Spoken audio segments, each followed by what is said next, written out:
Hey, if you liked the video, give it a thumbs up and show some love for the series. Every like, comment, and share really helps us keep going. Thanks a ton for watching. To prevent that. So, until now, whenever I had to deal with other villains, I always managed to come up with some justification. Like their weapons looked cool, or they were making too much noise, or they were building weapons under my nose. Things like that.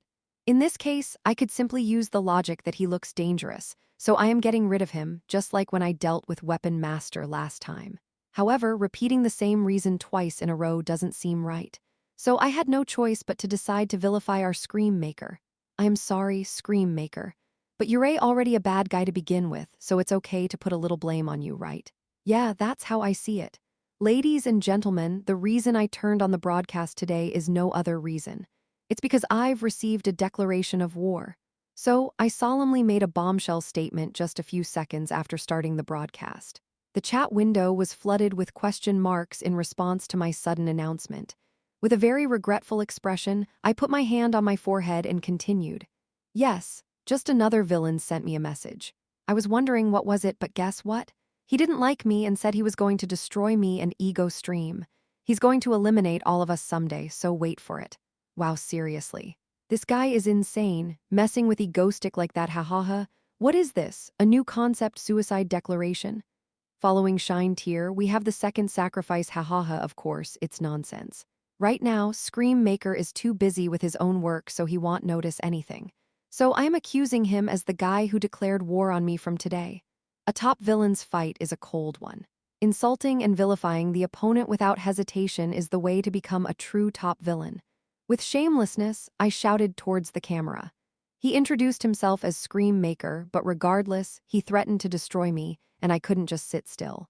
So I traced back the message he sent and came here to deal with it. Ha, so it ended up like this, ha. Farewell, Scream whatever, don't come back. It's not that easy to repay 1,000 favors with one word, but he's created himself a problem, ha. This is revenge, isn't it? He was the one who threatened first. Where did he get the confidence to mess with the #1 villain in South Korea? I have no idea. There's nothing to say if you get smashed first, ha. In an instant, Scream Maker had become the crazy guy who dared to mess with Egoistic, and I expressed mock sympathy towards him. Of course, I didn't actually feel sorry for him. In any case, I had successfully obtained a justification. Now, everyone would understand why I was going after Scream Maker. This should put an end to any talk of me randomly hunting down other villains like some dark hero, so I could relax and face the showdown. With that thought in mind, I confidently entered the front gate of the penthouse. Come here, thud. I gave the door a kick and it shattered. Of course, it was using telekinesis, but anyway, I entered Scream Maker's headquarters, the penthouse, without any bloodshed. The inside of the house was tidy and organized. More accurately, it was so clean that you might doubt if anyone lived here, with the exception of a thick layer of dust. What is it? Did he come to the wrong place? It seems like no one lives here. He must be here, though. As doubts from the viewers circulated, I approached one of the walls in the relatively small penthouse. I groped around and pressed a switch. And then buzz accompanied by the sound of machinery in motion, the wall above me opened upward like a garage door. As the surprising sight of the sloping gray corridor inside the hidden wall was revealed, I couldn't help but chuckle while observing the bewildered reactions of the viewers. As expected, I knew it would be like this. Secrets are always hidden. Now that I had cleared the path to the villain's hideout, it was time to start preparing. I was sure the villain had also noticed the presence of an intruder by now. I turned away from the camera with these thoughts in mind and naturally adjusted my mask into a gas mask. All right, let's go in. With that, I spoke and started walking towards the secretive corridor. The moment of the upcoming battle was drawing near. Shin Haru. She woke up in the morning, stretching and yawning, then headed to the fridge to grab some water. After drinking the cold water, she sat down with a dazed expression, attempting to fully wake up. While doing so, she turned on the TV out of habit to catch up on any news from the previous night. As soon as the TV screen lit up, she saw Egoistic. It looks like some kind of laboratory, doesn't it? Quite dark. It seems villains these days favor this style. Egoistic was making light-hearted comments while walking down a dimly lit corridor. Next to him was a live Mark. Suddenly, Stardust Mind snapped to attention. Chapter 231, a single chance, ha, they say South Korea is a scientific powerhouse, and it's true. a capped penthouse. I muttered while walking through this place, where the upper and lower levels are merged into a massive laboratory. This place is filled with all sorts of diseases, containing various drugs. I went down slowly with a gas mask on. Perhaps Scream Maker is inside there. Good, the plan is perfect. I glanced at the chat window with such thought. I wonder what people will think when they see this. When they realize that, at a time they didn't know at all, villains were thoroughly preparing for terrorism somewhere, will they be scared? Hahaha, egoistic, as if black clothing wasn't enough, he's even wearing a gas mask, makes it all black fashion. Really, haha, it's a bit different. Black mango. Like if you feel relieved as you think how he's going to crush that laboratory, hahaha. My university lab was like that. I wish someone could just blow it up. Well, as expected, everyone seems to have no special thoughts. Yeah, it's good that they're happy. Positive power is the best in everything. Life becomes tiresome if you worry about nothing. Yeah, of course, in addition to such chats, there was a chat saying, "Where am I?" Nobody seems to guess the location. Yeah, I made sure to control the camera as well until I went inside. If I make a mistake, Stardust could come and Stardust can come here. She's the only one who could be in danger. From what I've found, it seems that the villain here has the ability to create something like a toxic gas. Everyone, please prepare a gas mask at home in case you face someone who can manipulate gases. I laughed while pointing to my gas mask and gave a basic explanation. Actually, my gas mask was made by Seoyun to use against the big Scream Maker, but it's better than having none in a normal situation. Anyway, I kept walking. I could teleport, but intentionally, so that he can realize that I am coming. That's our plan. And finally, at the very end of the penthouse, I was able to figure someone. It was truly a strange sight. In a place like a huge incubator, a bald man was floating in the liquid with his eyes closed. And numerous experimental materials and hoses were entangled around him. And the moment I stepped into that place, a voice resonated inside the room. The rat has finally arrived, an incubator made of viscous fluid. When the bald man inside opened his mouth, his voice resonated in the room through a mechanical sound. This villain had an impactful impression from the moment he made his first appearance, quite unlike the villains I've encountered so far. However, I wasn't particularly interested in this extra who would be exiting this world as of today, so I smiled brightly and said, "Hello, I'm Egoistic. Are you the Scream Maker? I saw the challenge you sent me. Let me remind you, the Scream Maker never sent me any challenges. I wondered what kind of reaction the guy in front of me would have to this audacious lie. I was curious. That gas mask, it seems you know what I am researching." He was more interested in another fact. "Scary, why does he look so strong? I thought today would be another fun villain hunt, but what is this? Can Mango Stick really handle this by himself?" Still speaking as strange fluid flowed, he muttered. As the air gradually grew heavier and the situation became more ominous, I said in a cheerful voice while smiling, "Yes, of course, I see." Uttering just that, he raised his head. Then he raised one hand inside the incubator. And at that moment, I continued to smile while quickly scanning my surroundings inside the gas mask. Gray smoke slowly emerged from the open test tube, likely the infamous scream gas. Just inhaling it causes one to scream to death. Yeah, the reason I was extremely cautious in assassinating this guy is precisely because of this. This gas is incredibly deadly, even with a minimal amount. In other words, if I attempted to take him down carelessly, there's a chance that once exposed, unintended casualties could be extensive. In other words, it's best to eliminate this stuff in a sealed laboratory. 4 robotic arms resembling hoses are on the top right. There's something like an electric shock device on the left, and is that an automatic firing machine gun down there? Perhaps he created these defensive mechanisms while he was in that test tube to protect himself. It's a precaution against external intrusion. He's thorough, no doubt. Currently, the power isn't on, but when he sends a signal, it'll likely activate and attack me almost instantly. This must be why he's one of the late-game named villains and also the boss among Maker Trio. He's thoroughgoing. I wonder why someone strong enough with toxic gas alone can also create machinery so well, which makes me want to question the original creator. I heard he was a former researcher from Han Yun Group, so maybe that's why. Of course, I knew all of this to some extent, and so did Seo Yoon. That's why, in front of the guy who's setting the mood, I smiled and said, "Well then, you should get ready to die now." Ignoring my words completely, he smirked and clenched his hand. And then, simultaneously, Boom, suddenly there was a sound of something exploding in the vicinity, accompanied by spreading smoke. And then, bzzzzzzzzzt, everything made of machinery in the vicinity lit up and started moving towards me, emitting light, and they were closing in on me in the middle. At the same time, I sent an immediate signal to Seo-yoon. "Oh, thank you for preparing such a great gift for me. Now is the time. Unfortunately, I have to refuse it politely." Snap. I said that and flicked my finger at the same time. Were all the mechanical devices that were about to attack me shut down completely? It was a sight to behold as all the equipment came to a stop. Of course, the toxic gas was still present, but I was wearing a gas mask, so it wasn't a big problem. Anyway, that wasn't the important part. The important part was that the huge incubator-like thing, which the bald guy was in, also stopped and began to open as it was before. What's this? So, safely within the armored incubator, where no one could touch him in the midst of the toxic sludge, the guy's body was exposed. I immediately floated the gun I had prepared with telekinesis. "Well, Mr. Scream Maker, now it's your turn to scream, damn it, bang," and so the guy collapsed pitifully. By the way, I didn't even move. I just flicked the trigger of the gun floated by telekinesis. Yes, your revenge for today ends here. If there are any other villains who want to meet me, please get in touch. I smiled behind my gas mask in the hazy place and spoke to the camera. 100 points, 100 points. How to catch a villain without moving a finger, seriously, not even a finger flick. Is this K-Hero? What kind of heroes have I seen so far? www, Egoistic is so cool, hahaha. No way, the guy was so scary looking. But then he went down so pathetically. Haha, bald gay, goodbye now. They'll probably analyze his body at the association, haha. Wait, does this mean the broadcast ends here for today?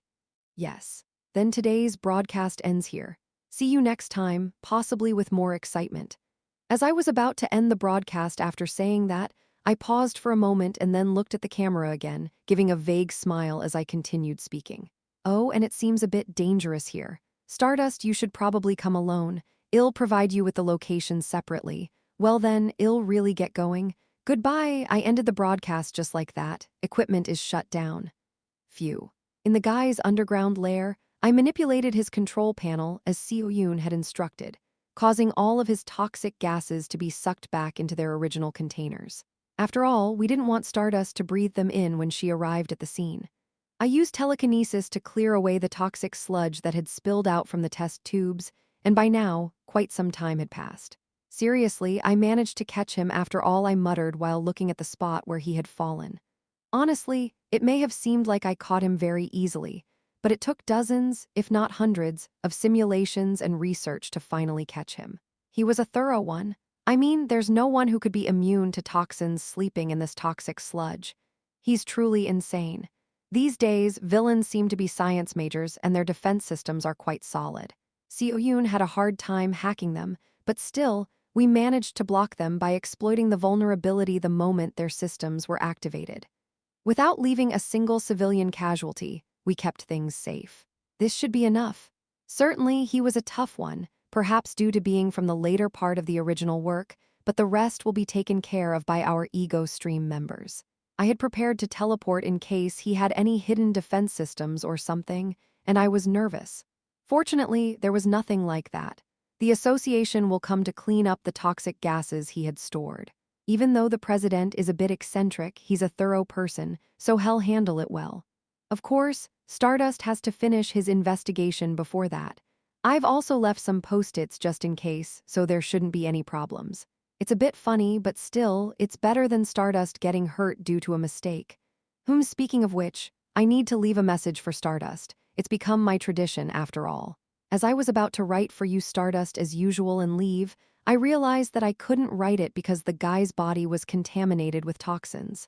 Maybe I should just skip it. That won't work. Well, for some reason, it feels like it won't work like that. It's somewhat ominous. All right, I'll write it on a post-it note. With that, I took a pen I had handy and wrote on a nearby post-it note, but I realized it seemed dull with just that one thing written on it. And then, some kind of intuition, I'm feeling something. Stardust had been acting strangely towards me until now. The time when we didn't even make eye contact and the recurring dreams of being trapped somewhere. With all these thoughts in mind, I had an intuitive sense that I needed to do something now, right here. I needed to leave something for Stardust immediately. Yes. After all, only Stardust will come here, and Stardust probably won't share this content with the association with these thoughts in mind. I picked up the pen and started writing more based on my intuition, as if I were writing some kind of reconciliation love letter, with a strange feeling. Chapter 232. For you, as far as I know, the villain has the ability to generate toxic gases. Everyone, please make sure to have gas masks at home in case of abilities related to manipulating gases. Shinhara's house. More precisely, the hero Stardust's house. There, she anxiously watched the Ego Stream broadcast on TV. We're doing our best right now, but we can't find him. We're sorry, the association had already stated they couldn't locate him a while ago. As a result, she couldn't do anything other than watch the Ego Stream broadcast from her house. Watching his image on the screen with a worried expression as she tapped the table in frustration was all she could do. The reason she felt so anxious was just one. It was because she was worried about Ego Stream, specifically him. Is he going to be okay? She said this with a slightly worried look. Of course, she had to admit that she felt somewhat resentful towards Ego Stream lately. She had been making plans to catch him somehow. However, all those thoughts were temporarily pushed aside, and right now, her worry was greater. Ego Stream, who was walking alone through that strange passage and laboratory to confront other villains, was wearing a gas mask. His appearance, which seemed unexpectedly cool despite the situation, wasn't the problem. Even if others didn't know, she, who had faced him directly in battle, knew. His usual demeanor of always being prepared and in control, along with his mighty colleagues who covered for him, made him seem invincible. Ego Stream's pure physical power was actually very weak. Therefore, the sight of Ego Stream walking alone through the clearly dangerous passage was enough to make her, the hero Stardust, anxious. Even though she didn't like sticking close to him in normal times, she felt that way now. That was her concern. In reality, if you thought about it, it might seem strange for a hero to worry so much about a villain. Yeah, this isn't strange at all. It was normal for a hero to worry about their assigned villain. They shouldn't fall into someone else's hands. They should be punished by the law, and she herself, in a way, owed him her life. Even though she had paid that debt, you owe me one. As she recalled that day, Egostic, who was bleeding and dying in the underground lair with holes in his body, her lips twisted unknowingly in frustration. She was anxious and watched the screen with a sense of urgency, unable to do anything at the moment. And finally, she met the self-proclaimed scream maker that Ego Stream had mentioned. The rat has finally arrived, seeing the bald villain, whose voice was mixed with a strange, purplish, viscous liquid that filled the screen. Stardust's anxiety increased even more. Can Ego Stream really beat that guy? A sinister intuition that could be felt even though the enemy was on the other side of the screen. That villain, just by looking at him, seemed formidable. The fact that such a person had been living in this country from the beginning was chilling. It was also a mystery how Ego Stream had found this guy. But the bigger question was how he intended to confront him alone. She was more puzzled by that gas mask. It seems like you know what I am researching. Yes, wouldn't that be obvious? I see. Their conversation continued in this incomprehensible manner. And then, along with Ego Stream's final provocation, the guy who had been in the incubator clenched his fist. Boom! At that moment, Ego Stream's surroundings suddenly became thick with what appeared to be dangerous gas beyond the screen. All the unidentified weapons in the room activated automatically and started targeting Ego Stream. BZZZZZZZZZT no. And at that moment, Stardust, who was watching the scene, was so startled that she involuntarily got up from her seat and shouted. However, he is indeed Egostic after all. Oh my, you prepared such a gift for me. Thank you, but unfortunately, I'll have to refuse it politely. Snap. As if there were no problem at all, he said that with a smile and then flicked his finger. And surprisingly, at that moment, all the devices in the room stopped functioning and collapsed without power. The hatch also opened, revealing the bald villain, who had intended to say something in his panic. Bang! The guy fell helplessly from a single shot from Egostic. That's how it went. Yes, our revenge ends here for today. Only after the entire situation had concluded did Egostic smile. She breathed a sigh of relief. Seriously?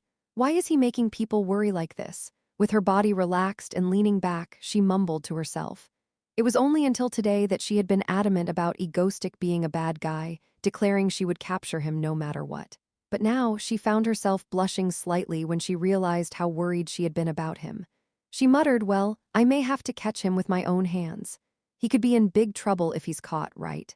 After rationalizing her feelings, she came to the conclusion that everything was fine. Her cheeks were still slightly red. As she fanned her face with her hand for some inexplicable reason, her expression darkened suddenly. She thought, but what's the point of me doing this alone? Egoistic doesn't even seem to care about me. He's not even looking at me. Maybe I am the only one thinking of him as my archenemy. In reality, he's probably not thinking about me at all. While she was pondering this thought, she was on the verge of digging a hole by herself. Just then, on the screen, Ego Stream seemed to recognize something and opened his mouth. And it looks like this place might be dangerous, Stardust. You should probably come here alone. Hearing the words he uttered, Stardust unconsciously raised her head. I'll provide a separate location. Well then, I'll really get going.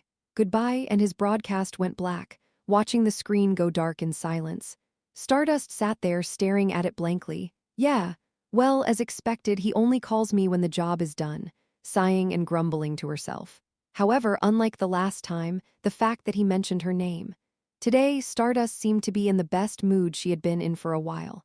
A few hours later, Stardust flew towards the address sent to her by an unknown caller. It was slightly comforting that he had contacted her directly instead of going through the association. It must be a mistake nevertheless. He had specifically asked for her to come, so there had to be a reason for it. With this trust, she headed to the location he provided. Upon arrival, she found the penthouse in the isolated place she had seen during the broadcast. Crossing the destroyed door that Ego Stream had already burst through, she stepped inside the hidden interior. It was then that she could finally set foot into the secret laboratory of the Scream Maker. Her expression hardened as she entered the room. The place was filled with ominous objects that looked extremely hazardous, with containers labeled in English indicating various strains of viruses and toxins. There was a glass laboratory filled with mice, and there were splatters of blood throughout, hinting at some kind of experiment. These items were placed in dozens, if not hundreds. It's severe, she mumbled unconsciously. The thought that such a villain was developing their powers away from her watchful eyes made her feel terrible. Grasping her head, she kept moving further inside, feeling dizzy. Deeper into the lair, where Egoistic had fought the most powerful of villains. Finally, she arrived at her destination. As she looked around the place, it was far more ominous and filled with dangerous objects than before, and she was left speechless. What's wrong with South Korea? Why are there so many powerful villains in such a small country? Honestly, if it weren't for Ego Stream, she would have been completely unaware of all of this, and she would have fallen victim to it while pondering these thoughts. She noticed something. Next to a plain gas cylinder, a lone yellow post-it note stuck there. She was so captivated by the sight that she found herself walking towards it. Written in a hastily scribbled text, it said, "Danger. Do not open under any circumstances. Inside contains a gas that is lethal even in small quantities. No matter how much you are Stardust, it is dangerous, so please do not drink it, and I hope you will report it to the Association for Proper Disposal Egoistic." Ah, and that post-it note. Stardust found herself staring at it for a long time, almost unknowingly. She gently placed it down and looked around again. Numerous other post-it notes were scattered everywhere. Shoot the machine gun from the left wall if the power is turned on. Do not touch it. Turning it on will release lethal gas from the ceiling. Do not turn it on. It looks like the ventilation button. Inside, there seems to be a gas mixed with toxins, so it would be better to report it to the Association for Proper Disposal later. These were Egoistic's handwritten letters, scattered around for her safety. It was clear that he was worried that she might accidentally harm herself. Even within the hastily written words, she could feel his deep concern. Stardust mumbled in astonishment, feeling all the tension she had held inside her release. If you do this really? Haha, I can't hate you. What kind of villain would do this? I've cleared all the toxins. Well, just to be sure, don't touch it. And finally, the lifeless body of the villain at the end as she looked at it with a disappointed smile. Perhaps, just in case she stepped on it, a purple liquid had been placed in the broken aquarium. She let out another helpless smile and turned off her attention to the corpse. I don't know what this guy was up to. But this one, well, he's a goner, and more than that. She became interested in the last post-it note placed next to it. What's this for you, Stardust? The letter began with that familiar sentence. Chapter 233. His identity underground. After Egostick had eliminated the villain planning a biochemical weapon attack and left post-it notes for Stardust, Stardust quietly read the last letter he left behind. For you, Stardust? Lately, I've noticed that there are already plenty of other villains keeping you busy, but this guy, he seemed particularly dangerous, so I handled it. Having one villain to worry about should be enough for you. I don't want to distract you from the others. Lately, you've seemed a bit down, and I am concerned about what might be bothering you, so I didn't reach out separately. I hope you start smiling again soon. P.S. If you could remove the post-it notes I placed so the association won't see them, I'd appreciate it. It's our secret among archenemies, hee. Haha. And he left behind countless post-it notes. After reading the handwritten letters by him, one by one, Stardust fell deep into thought. The truth was, she hadn't been feeling well lately.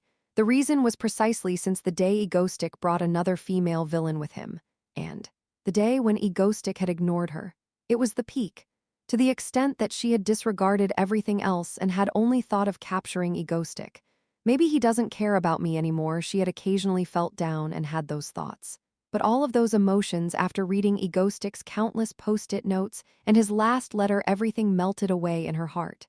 Seriously, this is ridiculous. After reading the letter several times, she muttered. Having one villain to worry about should be enough for you. I don't want to distract you from the others. He wants her to worry only about him.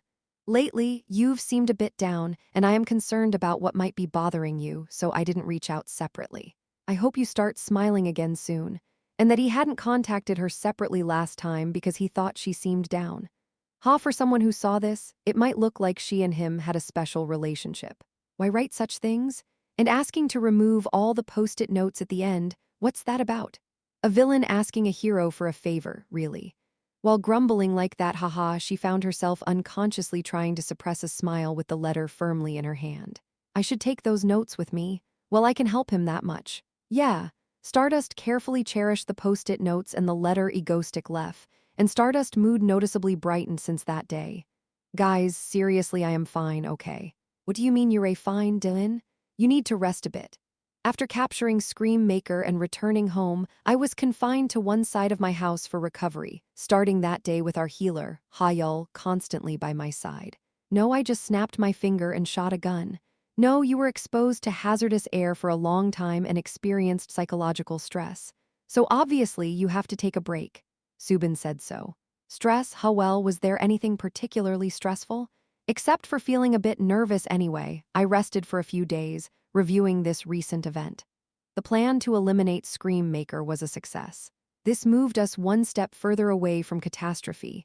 The letter I wrote to Stardust at the end, though recalling it, I felt my head spin. What was I thinking at that time? No matter how I think about it, I must have been momentarily insane. What? The villain you care about is enough for me. You seem a little down, so I hope you smile again. Is this what a villain says to a hero? I must have been crazy, seriously. I muttered unknowingly. Anyone would think I am out of my mind after seeing that. Isn't that thinking I am a lunatic? Of course, I have something to say too. At that time, I just moved my hands like that without even knowing it. I had a strong gut feeling that this is how it should be written. I still don't know why exactly. But thinking about it, it's hilarious. Since that day, all the vague anxiety I felt has completely disappeared. Moreover, the recurring nightmares I had been experiencing recently have vanished, and I am sleeping soundly. I don't really know the reason for all this anyway. After catching Scream Maker, I am back in top shape, thanks to Hayul's continuous healing. After a few days since capturing Scream Maker one day, I received a call from Lee Siala. Yes, these days, Stardust has been helping the PMC team quite a bit. It seems she's becoming friends with the kids too. Really? That's good. Their skills have improved, and it's about time we start recruiting the second batch for our PMC. I'm looking into that as well. I am thinking of recruiting around the end of this month. We've already identified potential candidates. That's good to hear. We had that conversation. The reason I want to expand the PMC is simple. In the era of imminent disasters, several ordinary ability users are more valuable than one powerful one. Walguangio opens a gate connecting our world and the other world might bring forth monsters, so preparations are essential. This is especially to relieve Stardust's burden further. However, during our conversation about safeguarding the nation, Ilyung, out of the blue, added another question. Oh right, Dylan, Did you do anything to Haru lately? Why? Nothing, but Haru has been looking cheerful recently. Her face and voice just brightened up. Judging from the situation, it seems to have started after the day you both did the broadcast. Ah, well, I haven't done anything. Maybe she's just relieved that the villain was taken care of, you know? Is that so? It's not a lie. Well, saying that I haven't done anything is a lie. I did leave a letter, but what's that got to do with her feeling better? Maybe she's just relieved that Scream Maker, such a dangerous person, was apprehended. That's probably it. In that case, I'll take your word for it. Oh, and the PMC kids want to see you. Sure, I'll visit them. I nodded in response to that. Due to the Shine Tear incident, the operation to subdue Scream Maker, and Hyul's subsequent treatment, the PMC kids haven't seen me for a while. Especially now that their skills are improving and they have grown, it's time to show them how to mentor their junior members. I need to go see them again. After telling Lee Ciola that I'd come to visit, I hung up the phone. All right, tomorrow, I'm going to meet the Ego Squad, the Yuseong Squad. I simply, though so, completely unaware of the events that would unfold the next day. HMPHM. In the basement training room of the Yuseong Squad's building, I was testing the abilities of the kids. I nodded approvingly. Good, you're all doing well.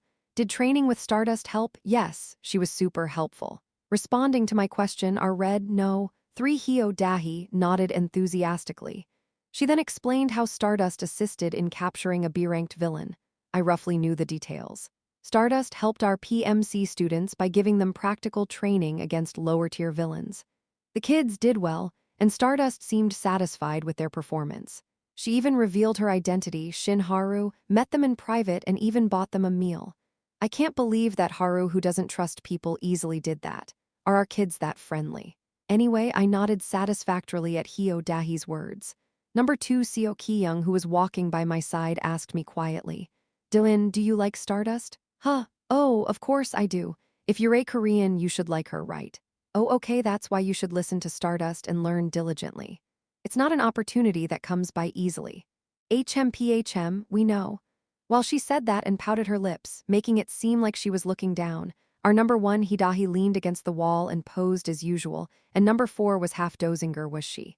I haven't seen Sua Anjo for a while. Anyway, my conclusion was that I must absolutely not let our PMC kids discover that I am egoistic. I had instilled a strong sense of justice in our PMC kids through my hero education, and if they found out who I really was, I could end up in hot water. Especially now that they've become close with Stardust. As soon as they tell Stardust my life is over, there's a high chance that I'll be kidnapped in the blink of an eye. Honestly, even if I didn't reveal that I am egoistic, I already met Stardust under the identity of Dylan. That could also become a problem.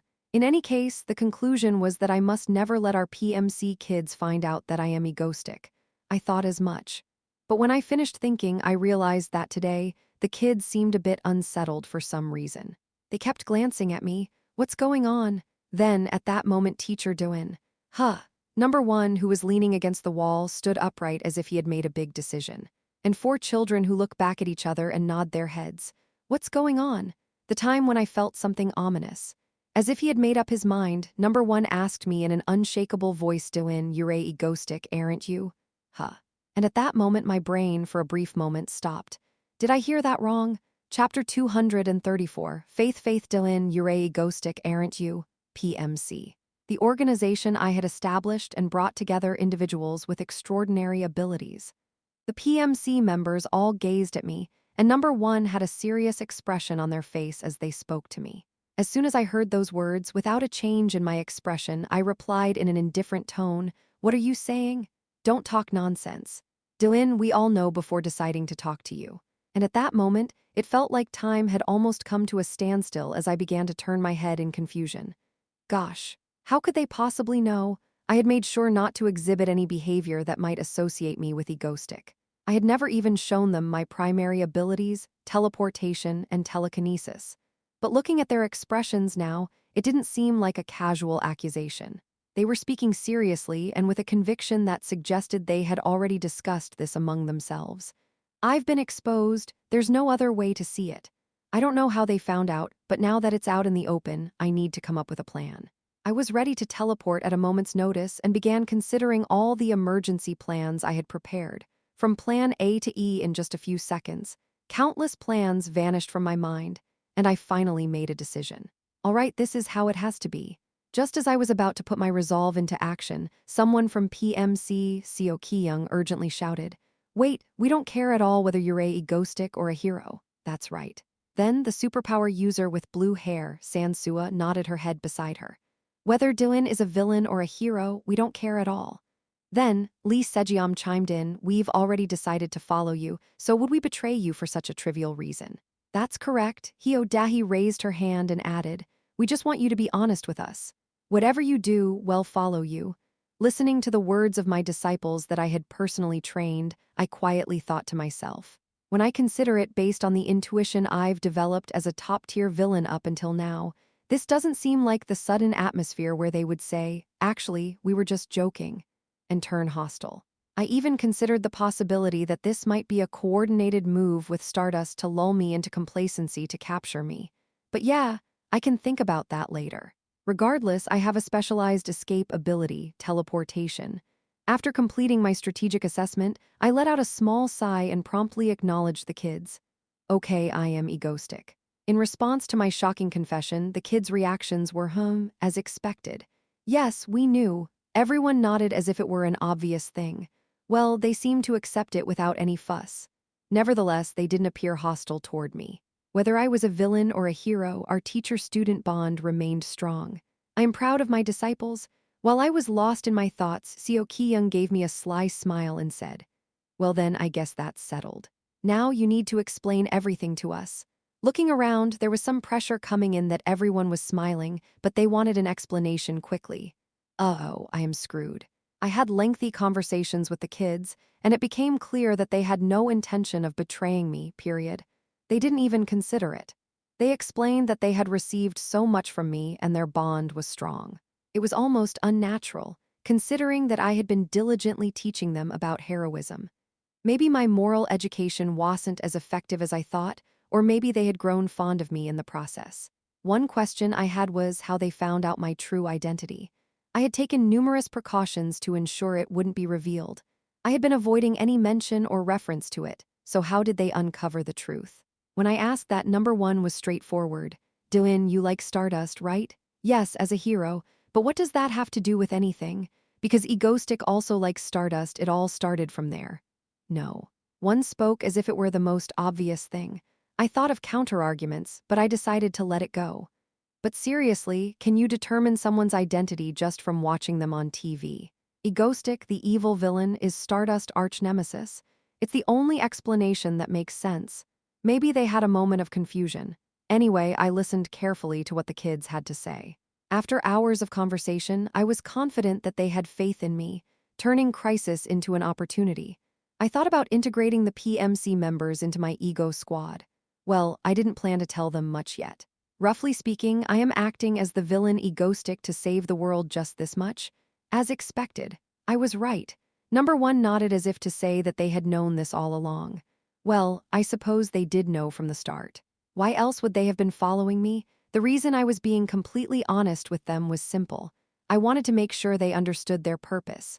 In the near future, a great disaster is coming. Monsters will pour in.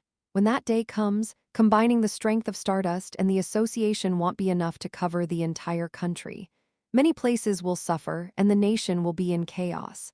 When that day arrives, I'll need your help. In response to my sincere words, everyone nodded in agreement with serious expressions. "But Dylan, I have a question." "Sure, go ahead. But can the four of us handle that?" Hyo Dahi raised her hand confidently, but her voice wavered as she continued. I decided to reassure her and share my plans for the future. "Exactly, that's what I was going to say soon. I'll be recruiting your juniors." "Many of them." "Really? Then y'all have to teach them and help them grow." "First, the second generation will be around 10 students. They'll be less experienced than you." This was the hero multi-tier structure I had planned. I would train only 4 superpower users, and those 4 would train 10 more. Then, the 10 would train 20 more, and so on, until we had a full-fledged hero army. It was the grand plan I had envisioned. A semi-automated power user production line. My dream was almost like a half-automatic factory for producing superpower users. Why would I teach other superpower users? It was all part of my larger plan. Can you do it, kids? Well, we guess maybe. They seemed a bit unsure, considering they had never taught anyone before. However, they were willing to give it a try, and I assured them I would help as a senior, not a teacher. I explained that they would also be receiving hero philosophy education from me. We continued to have more discussions into the late-night hours. Oh, gosh, home. I let out a deep sigh as I leaned back on my chair. We managed to resolve the PMC incident. It was quite an ordeal when the kids asked me, "You're egoistic, aren't you?" I felt my heart skip a beat, but thankfully things worked out. I should have built a strong bond with our PMC kids. Wait, I shouldn't call them PMC anymore. It's Ego Squad now, that's right. The kids asked me to call them Ego Squad. They insisted that they work under Egoistic. I am more used to being called Doin, but, well, it's what they want besides. It's a name filled with a sense of belonging and unity compared to PMC. I should be more careful from now on anyway. As I pondered the future, I realized there wasn't much time left. Until the gate opens in the sky and the monsters pour out. Even if I manage to hold them off to some extent, there will surely be limits. Just looking at the numbers, tens of thousands of B-class villains will be running around in just one night. If this isn't a disaster, then what is? It's like facing the final boss of a video game. In a way, this is just a subplot in a superhero comic. If it were a different story, this could have been the main material. An extraterrestrial invasion with a legion of alien creatures and humanity's fight against them. Anyway, enough with the digression. The conclusion is simple. It's not enough to rely solely on me and Ego Squad to prepare for this. Especially considering the gate ritual that Walgungjio performed in Korea, it's even more crucial. Our nation is a mess. Who are the people that know my true identity? For now, Ego Stream members know it, of course. Liciola knows it too. Even Shadow Walker has a rough idea. My villain colleagues like Atlas and Katana all know. And now the Ego Squad kids know too. As for the villains around the 3 A-class heroes and I in Korea, they all know my identity except for Stardust. Is this correct? Well, either way, the most critical thing is that Stardust doesn't know. I finally reached a conclusion after long contemplation. All right. Given that my identity is scattered all over the place, I might as well consider buying the president position at the association later. And so, the connection between the Hero Association and the villain organization began. The dawn of my new plan. Chapter 235. Prelude to Catastrophe. Prelude to Catastrophe. The power structure of South Korea is divided into 2 main pillars. The strong central government that unites the legislative, judicial, and executive branches, and the association, which essentially functions as an extra-legal entity overseeing the nation's defense through heroes. And at the helm of this association, the leader with the longest tenure in South Korea's history, the association president, Park Jun-ho. The president's office is on the top floor of the association headquarters. The president scratched his empty head, gazing beneath his desk with a grave expression. Whom he made up his mind after a long contemplation, the president called his secretary into his office with a stern expression. Secretary. Yes, President. With the secretary now inside, he spoke with a serious tone. Let's go with black bean noodles for lunch today. Although the choice between Jajampong and Jajangmyeon presented a dilemma, he settled on black bean noodles today. The president relished the delivery of his Jajangmyeon. He patted his full belly and yawned. Peaceful.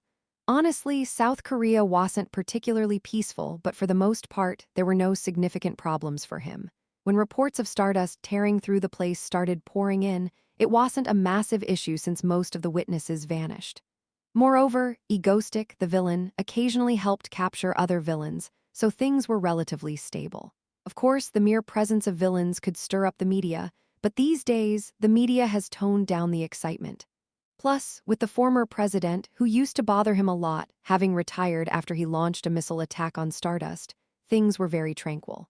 Afterward, the government managed its affairs quite well, and heroes went about their hero business, capturing villains autonomously. The president only needed to do his own job, and so he was content. When noises from a television on the side reached his ears, he thought of them like white noise and began to doze off in his chair. And it was during this moment when he was on the verge of falling asleep. President, something significant has happened. Oh, well, I see. What is it? The president responded groggily. The sky in the eastern part of Seoul is now home to a massive something. That was until the secretary rushed in with an urgent look on his face. And then, conveniently timed, a live scene video appeared on the TV displaying breaking news. Breaking news. A massive disc-shaped entity has appeared on one side of downtown Seoul. Resembling a portal as seen in video games, this entity currently hovers motionless. Oh no. The moment we mention it, something popped out. As such, a bizarre, dark, and purple entity against the blue sky erupted in front of the camera, with grotesque monsters dropping out. The president instinctively smacked his broad head. Get Stardust here immediately. It seems like taking the day off today isn't happening. A peaceful lunchtime. I sat in the living room, focused on the TV. Yes. For now, this entity appears to match what was discovered in France, known as the Portal. Currently, the monsters emerging from here are engaging in fierce battles with local B-class heroes. Behind the anchor explaining diligently, a circular dimensional rift with blue and purple smoke-like appearance is visible. This is known as a gate. That has to be a test run of the Walgungjio. It's a bit earlier than expected. I couldn't help but mutter as I watched. The pace at which they're preparing is faster than the original story. In my memory, the first gate in South Korea was opened a few months later than this. Yet here it is, opening already. Perhaps Walgungjio is conducting its research much faster than in the original work. I couldn't help but think as I gazed at the gate, which radiated an ominous aura while spinning darkly in the air. Yes, Stardust has finally arrived and eliminated the monsters in one fell swoop. Oh, the moment I mention it, the portal is also disappearing. Then, on the other side of the screen, a figure resembling Stardust who arrived in the sky suddenly disappeared along with the gate. Indeed, most of the monsters coming out of the gate are weaker than one might think, as you can see. B-class heroes can handle them, and Stardust can deal with them in just a few punches. However, the problem is that thousands or even tens of thousands of them will appear all over the country at the same time. The Walgungjio's gate manipulation is far more subtle and malicious than one might think. These individuals are aiming for the complete annihilation of humanity, so their objective is humanity's destruction. Therefore, they've encoded a certain pattern into the rituals that open these gates. Specifically, the more populous the area, the higher the probability of a gate opening. In other words, major cities and places like that have a frighteningly high chance of generating gates. The ritual itself tends to occur in places with the greatest population, and this system is designed in such a way as to maximize the number of victims. Following the Walgungjio incident, most countries collapsed, and the genres transformed into something akin to an apocalyptic tale. Suddenly, tens of thousands of B-class empowered beings appeared in the cities. No matter which hero you bring, it's almost impossible to protect everyone. South Korea, in particular, had more gates appearing than other countries due to Walgungjio's headquarters being located here. Essentially, it was like we were headed towards doomsday. If Isol gathered people into shelters and Stardust fought tooth and nail, things might have turned out differently, but in the end, it was pretty much a game over. Even Shadow Walker's attacks couldn't stop it. Moreover, these gates don't appear and disappear on the same day as the incident. They continuously appear at new locations every week or month. It's almost as if they offer an infinite supply of monsters. In short, it's no exaggeration when people say that the Walgungjio event divides the original webcomic into a before and after. Before that, it was a post-apocalyptic hero story. In the end, the government collapsed and the association became the provisional government. Of course, I have no intention of letting this world go that way. Well, post-apocalyptic. I've been through all this trouble to avoid turning Stardust into that, so why would I give up? That's why I've made all the preparations so far to stop this event. From recruiting Yoonwol to PMC training. The Walgungjio and their leader. Although they are headquartered in South Korea, they have their headquarters located somewhere in the dimensional rift. This is why those not affiliated with the Walgungjio can't go there, and if they do, they'll simply become lost in the dimensional limbo. That includes me. Of course, if I were to try hard enough, I might find a way. By interrogating Yoonwol, maybe even utilizing Vine Witch's power, I might eventually overcome the risks and get in. However, there's no need to do that. After all, it's not necessary for the leader of Walgungjio to open the gate with precision up to the ritual, given that the original setting already mentioned the dimensional rift was weakening. This implies that, regardless of whether their leader opens the gate right now, the two-dimensional world will eventually open, and monsters will pour out. It's better to know when it's going to happen rather than having it occur randomly. Moreover, if things go as I envision, Walgunjio is essential to prevent this event. So for now, all I can do is wait for that day. There's really not much time left, I muttered without even realizing it. Surely, when we initially planned this, it was supposed to be 5 years from now, so I felt relieved. But how did it suddenly come so close like this? Of course, during this time, Stardust has become strong beyond measure, and I've gathered everyone in the Ego Stream and Ego Squad. But is that enough? Right. If we can get through this catastrophe, I'll finally be able to breathe. The most important thing before my retirement is to get through this catastrophe safely. While the plans are well prepared, it's impossible to completely prevent a certain number of monsters from spreading throughout South Korea. Just like the original storyline, even if it's not tens of thousands, at least several hundred will continue to appear periodically. There's a certain level of risk. To address this, I've established the PMC, but it's obviously insufficient. A national level of preparation is required. Of course, the government has someone influential like ISOL, so it's not a problem there, but the issue lies with the association that oversees the military power. Cooperation from there is necessary to make a perfect preparation, so I've made up my mind to achieve that. Tomorrow, I am going to visit the association for a bit. Yes. In the evening, at the gathering of everyone, I made the announcement that I'd be visiting the association. Dylan, are you by any chance planning to turn yourself in? What are you saying? Of course not. Oh. Dylan, you're not thinking about Stardust? I don't know what you're talking about, but no. I cleared the strange atmosphere that had suddenly developed around the dinner table and got straight to the point. Tomorrow, I am going to meet the association president and be back. My head hurts in the morning. On the top floor of the association, the president muttered, scratching his head while looking at the paper. What kind of portal is that? Should we name it a Portal Maker S-class villain? The first portal phenomenon in France occurred in the Republic of Korea, with the presumption that the villain with the ability entered the Republic of Korea. Behind the back of the president of the association, who was rolling his head, that was not working well to reveal his identity. Suddenly, a man's voice came in. Hello, President. Who is it? Curious about who had come, he looked up, but the door in front was still firmly closed. It was only then that the president realized the voice was coming from behind. As soon as he realized this, he turned his head behind him, and there stood Egostic, wearing a half-mask and a familiar black hat with a smirk on his face. Nice to meet you. I am Egostic. The president almost fainted upon seeing him. Chapter 236. The president, I am trying to coax the president. I had been contemplating what to do to prepare for the lunar eclipse. To elicit the instantaneous cooperation of the association, what should I do? Naturally, I needed to persuade the president. To do that, I had to meet with him. I made up my mind and quickly put my plan into action. The result, hello, President? Who is it? Nice to meet you. I am Egostic. In the heart of Seoul, the center of South Korea's association with its formidable security, President Park Jun-ho stared directly at me as I teleported to his office, his face frozen. His face grew slightly paler as if he were screaming in silence. Well, he probably never imagined that a villain would suddenly break into his office. After a moment of being stunned, he sighed heavily as if the ground had collapsed beneath him, then turned back to his paperwork. He muttered to me in a voice drained of energy.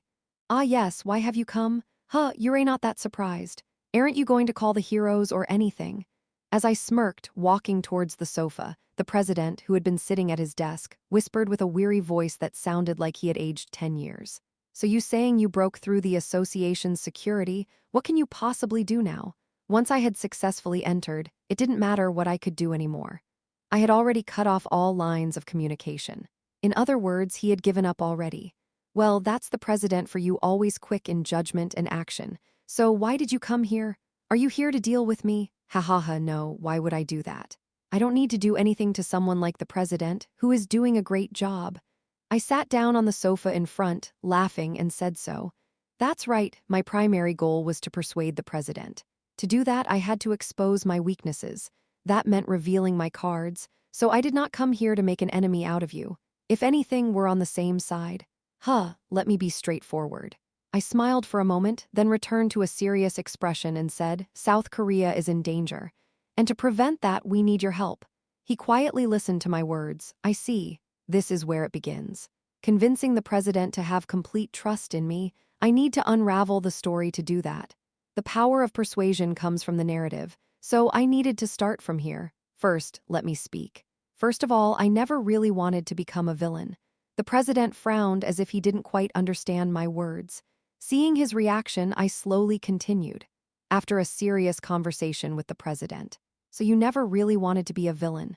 Your true intention is to save the country? The president listened to my words and nodded in agreement.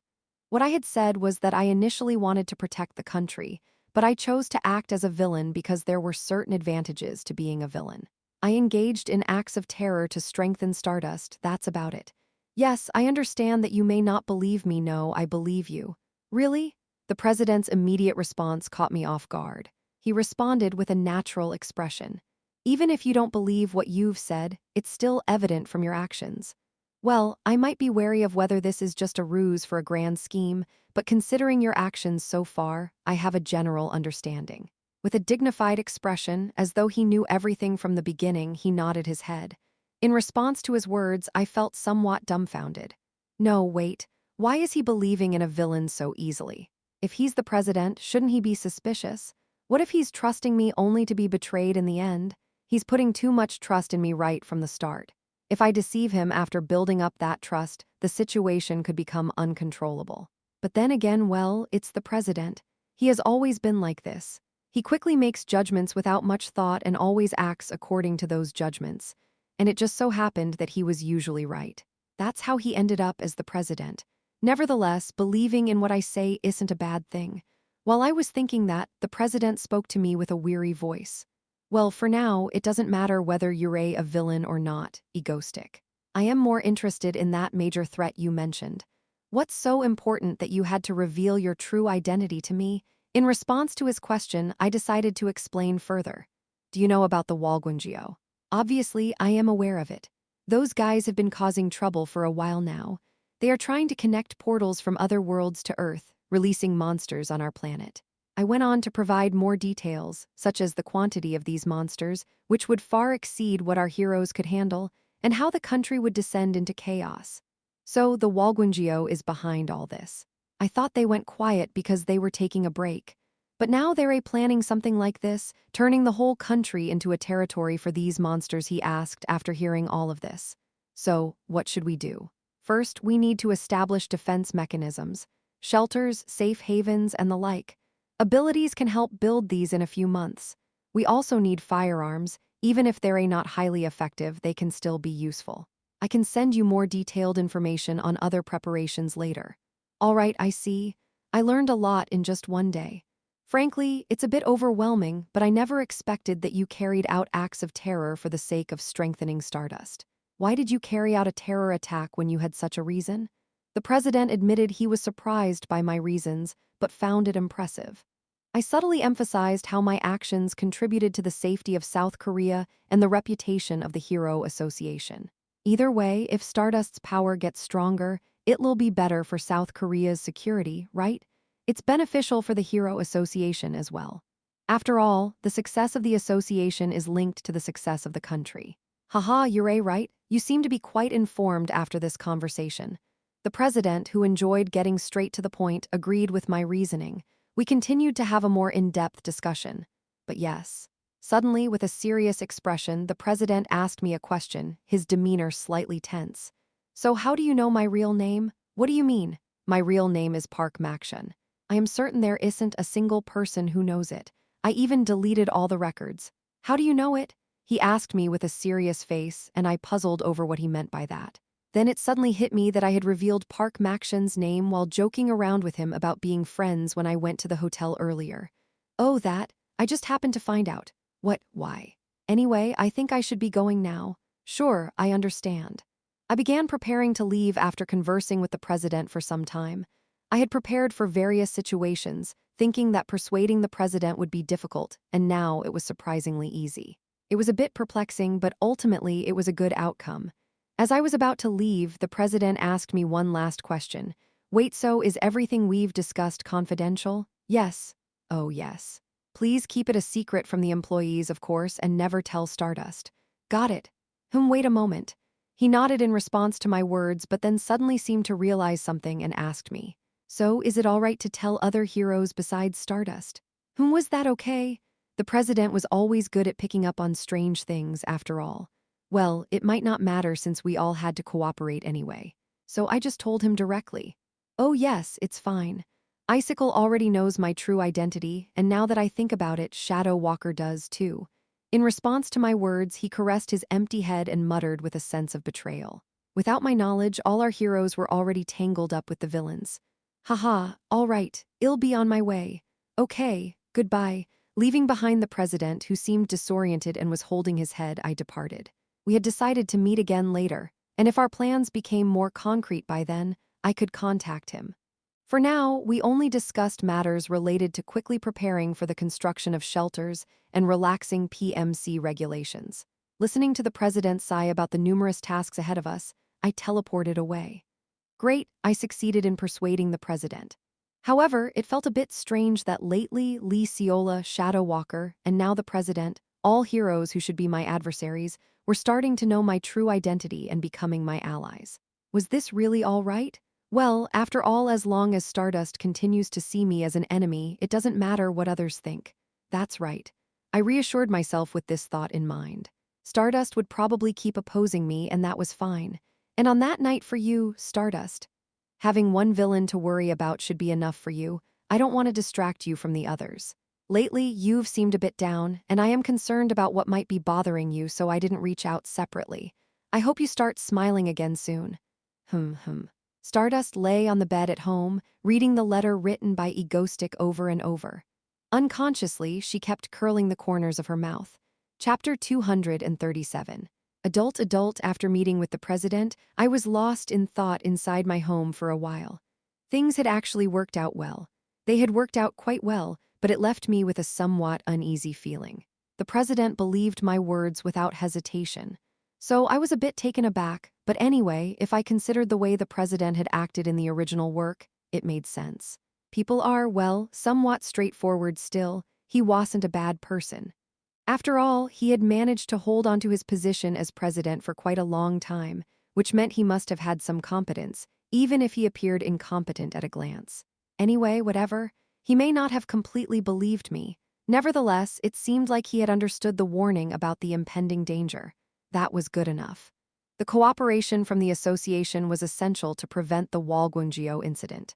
By the way, on that very day, I contacted Lee Seola to inform her about the situation. Yes, Do-in. So you finally managed to get in touch with the president? Yeah, I got some cooperation to a certain extent. That's fortunate. Well, it's reasonable for the president. I should have a separate conversation with him. However, yeah, Do-in, how much did you tell him? We need to coordinate our stories. I honestly replied to Lee Seola's question. Well, I just mentioned that I am doing it for the country and that I started the terrorism to raise Stardust's abilities, more or less. You told him quite a lot. What about my story? Oh, yes, I mentioned your story too. Just that we're on good terms, something like that. Lee Seola, who had been silent for a moment, finally organized her thoughts and spoke. Well, after I met Egostic by chance, I started thinking that he was not that bad, and now we're on good terms. That's what I'll say. At least for now, I can't trust the president, okay. Let's go with that for now. Even though I only said that I know Icicle and that we're on good terms, I had no idea how she'd react once she found out I had already eaten meals and drunk alcohol with her, not to mention collaborating on terrorism. Moreover, Lee Seola shared quite a bit of confidential information with me. Yes. Leaving that aside, afterward, we continued to discuss various business matters over the phone, and then we hung up. Talking over the phone was impractical, so we decided to meet up later and have a meal together. Phew. I had a sense of moving forward, something was happening. With that sentiment in mind, I left my room. It's a complicated and subtle feeling. I wonder if I can really do this. Well, I shouldn't worry too much right now, there's still some time. Our plan is proceeding steadily. As I was thinking this, by the time I returned to the living room, I noticed something. I found Seo Yoon, who was focused on something, not even glancing at me. She was typing on her laptop, completely immersed in her work. This was quite unexpected, considering that Yoonwal, Choi Sehi, and even Seo Yayoung had all gone downstairs for training or some other activities. Seo Yoon, what are you doing? Oh, Do-in, just a moment. Without turning to look at me, she continued to concentrate on whatever it was she was doing. So I stood behind her and observed her work. From what I could gather, it seemed like she was coding something, creating some kind of program. Thinking this, I reached out to pat her head as she worked diligently. Then, I sat on the couch and turned on the TV, switching to a news channel. Right away, I came across a story that caught my attention. It was about a gate incident in South Korea, with international reactions. Many experts consider this to be the work of villains, but some believe it might be a foreboding sign due to its unprecedented form and the fact that it's appearing all over the world. Following the reporter's words, footage of the eerie-looking portal that resembled rippling water appeared on the screen. It was strange that something like that would pop up and unleash monsters. However, the world had become so unusual that it didn't seem to attract much attention. In fact, those who thought it was ominous probably didn't consider the possibility that thousands of monsters would appear in all major cities worldwide. Well, I should send some information to the capital as well. The conscription day is coming soon. However, there seems to be something more critical than that. We have South Korea, with both me and Lee Seola, PMC, Stardust. As I was unconsciously thinking about Stardust, I suddenly remembered the letter I left her during the Scream Maker incident. Why did I do that? The more time passes, the more I feel like I don't know why I wrote that. Probably when I used my excellent intuition, I had a 99% chance that Stardust would frown and tear the letter into pieces, but I was lucky that she didn't hand it over to the association, so I think the chances of her tearing it or burning it are the highest.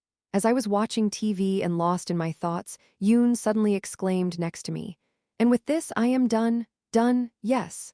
Ah, it was tough, you did well." I said that and encouraged her by gently patting her head, which was leaning over the laptop. Hehe. Then, as she lay there for a while and enjoyed my affectionate gesture, she suddenly raised her head. "Doin, you don't have to pet me now. Huh, don't you like it?" "No, it's not that. I just realized I am becoming an adult in a few months, so I should act more mature." Placing her hand on her hip, she told me that while looking at me. For some reason, Seo Yoon seemed to pay a lot of attention to becoming an adult. Well, aren't there hardly any restrictions that minors don't have right now? In fact, there's virtually no difference from being an adult. I don't know why she thinks it's so important. Anyway, if that's what she wants, sure, our Seo Yoon is an adult now. Got it. I won't do that anymore. That's right, I am an adult. But maybe once in a while it would be okay. Seo Yoon asked me while putting on a slightly uncertain smile at the end. To be honest, Seo Yoon, even though she had grown up considerably from the first time we met, she still looked just like the Seo Yoon I remembered. Well, not exactly the same as before, but somewhat similar. When I first met her, she was a bit scary. While I was thinking this, Seo Yoon suddenly grabbed my hand. "That's right, Doin. It's almost complete. I have something to show you. Follow me, huh?" With Seo Yoon suddenly high on energy, I was pulled down to the basement. In no time, we arrived at the very bottom. "What's going on, Seo Yoon?" "Well, I've completed my new Starbuster Model 5. In fact, she had been waiting in the living room to show me this. This time, she seemed more confident. As Seo Yoon's technical skills continued to advance, she was now almost at the peak. When we infiltrated the association's office last time, Seo Yoon temporarily shut down the association's security network. Considering that in the early stages, the association's computer network was practically impenetrable using its independent internal line, it was an impressive advancement. So when we arrived at Seo Yoon's secret storage, I could finally see the others. "Hey, Dylan, Yurei here." A large, open basement. Standing in front, sweating and speaking as she saw me arrive, was Choi Sehi. She probably used her electric abilities to help Seo Yoon until now. And below her, Savim. Lying prostrate on the basement floor, reaching a hand out in our direction, was Seo Yayoung, trembling and asking for help. Why is she like that? I don't know. Seo Yoon asked her to summon some small flames for a durability test of Seo Yoon's robots, and after doing that, she just collapsed like this. Listening to Choi Sehi's explanation, I nodded. So she was faking it as usual. "No. Hey, I had to summon all those flames, and you don't know how hard it was, of course." Seo Yayoung tried to defend herself, but sadly, her voice barely reached us. Anyway, on one side of the huge underground space, it was covered by a large curtain-like object. There, in front of that place, Seo Yoon shouted confidently, "Anyway, this is my masterpiece. It's called Star Conqueror." She pressed a button as she spoke. The curtain on one side was lifted, and a massive humanoid robot was revealed. "What do you think, Dylan?" I tried to recreate the human form as closely as possible for maneuverability, but the destructive power is several times that of anything before. Seo Yoon boasted in front of me as if she were proud. In reality, this was the most impressive creation she had ever made. Until now, everything she had created had a somewhat rugged, military-like feel. However, this was different. It felt like a work of art. Painted in a pristine white color, it looked like she had taken a sleek and elegant robot suit and enlarged it several times. It was so massive that it almost touched the ceiling of the large underground space. Overall, the first impression was somewhat futuristic and impressive due to its size. What do you think? It's amazing, right? And yeah, it's impressive, I replied like that to Seo Yoon while looking at it, but I couldn't bring myself to smile. That thing different from now, in the original work, Seo Yoon was a fallen S-class villain and the final boss of the phase, known as the White Witch. This was because it looked exactly like the combat mech she used in the final battle. Chapter 238. Ranking Seo Yoon, our ego streams information communication and hacking expert responsible for creating all kinds of tools for us. Now she's just our adorable youngest member of Ego Stream, but in the original work, she was quite different. In the original story, her image was a very cold and cynical antagonist. She was quite tall, and unlike her current short haircut, she had long hair. Because her first appearance in the original work was several years after the current point in the story, her adult form couldn't be avoided. With her hacking abilities already at their peak, she managed to infiltrate the villain penitentiary, orchestrate a mass jailbreak, and show up with dozens of mechs. Especially the jailbreak event, which in the original story involved all the villains introduced up until that point showing their faces again, might have felt like an all-star showdown to the readers. But to Stardust, which had to deal with it all, it was nothing but a catastrophe. Of course, the current Seo Yoon is quite different from her gloomy appearance in the original story. Huh, what's wrong, Dylan? Oh, it's nothing. You did a great job. Hee, I said so, patting her head, and she chuckled involuntarily. Oh, right, I told her not to do that just a moment ago. But well, now that we're here, it's not a big deal. I thought as I gazed at the massive combat robot created by Seo Yoon. Its surface was smooth, gleaming with a bright white color. Seo Yoon named it the Star Conqueror. Indeed, this introduction by Seo Yoon, which she seemed so proud of, marked the beginning of my concerns. It was just that this resembled too much the combat mech Seo Yoon used to send into battle when she was an S-class villain in the original work. Of course, there were some differences from the original appearance. In the original work, it was a bit more polished than this, bigger, and had more functions. It had even gone through mass production. Still, the overall appearance was strikingly similar, and that was a bit unsettling. Besides, the fact that she had already created this at the current point in the story was impressive. She seemed to be in a better mood than she was in the original work, and we had our ego stream comrades, which might explain it. It even felt like she was smarter than in the original work. Perhaps there's more room for growth. Dylan, is something wrong? As I was quietly pondering while looking at the robot, Seo Yoon noticed something was amiss and grabbed my sleeve, asking with a worried look. Yeah, the current Seo Yoon is different from the Seo Yoon in the original work, so there's no need to worry. We have a family now. We've already spent 3 years together. It's different from the original work. So I smiled a little and told Seo Yoon that nothing was wrong, as if to reassure her. Oh, it's nothing. I got lost in thought for a moment. Now, can you introduce this to me? Sure, Dylan, look at this. I made this with Sehi, with Seo Yoon brimming with excitement. I followed her and approached the machine. No, the more I look at it, the more astonishing it becomes. How can something like this even be made? But anyway, I nodded in encouragement to Seo Yoon, who believed that this would be enough to defeat Stardust. In the original work, Stardust ended up destroying the robot Seo Yoon created, so let's pretend not to know about that. And so, several days after Seo Yoon introduced her machine to me, oh, is it already this late? I glanced at the calendar and said suddenly. The day of the Villain Council's catechal was fast approaching in my room, located on one side of the mansion. Sitting at my desk, I was lost in thought. Tap, tap. Recently, the S-class villain Mortiga from France has appeared in the UK, causing fear in European society. Mortiga is a member of one of Europe's largest villain organizations and has declared, I will destroy the power source of the Machine Kingdom, the UK, while hiding somewhere in the UK. In response to this, the French Association has caused a significant controversy by stating that they will not provide any assistance to the UK. The UK Association expressed great displeasure, using strong language, referring to the two countries' deteriorating relationship. Meanwhile, on the monitor, A video was playing that provided information on the world situation. The video showed dynamic scenes from various countries. And while I was watching that, what I was actually focused on were the villains, particularly the villains from other countries invading our own. Yes, this situation became increasingly common in the later part of the original work. As the world went down into chaos, our country seemed to have had enough, and villains began to go to other countries to cause trouble. This was a rather difficult situation for me. Well, what would happen if I had no idea about villains from other countries invading mine? There were already plenty of villains in South Korea, and dealing with them was a handful. If villains from other countries joined in, it would be unbearable. Of course, for fear of such a situation, I've been actively participating in the cathedral meetings there. I've done meaningful things and expanded my influence, somewhat helping to prevent villains from other countries from invading. However, for some reason, it felt like this was not enough.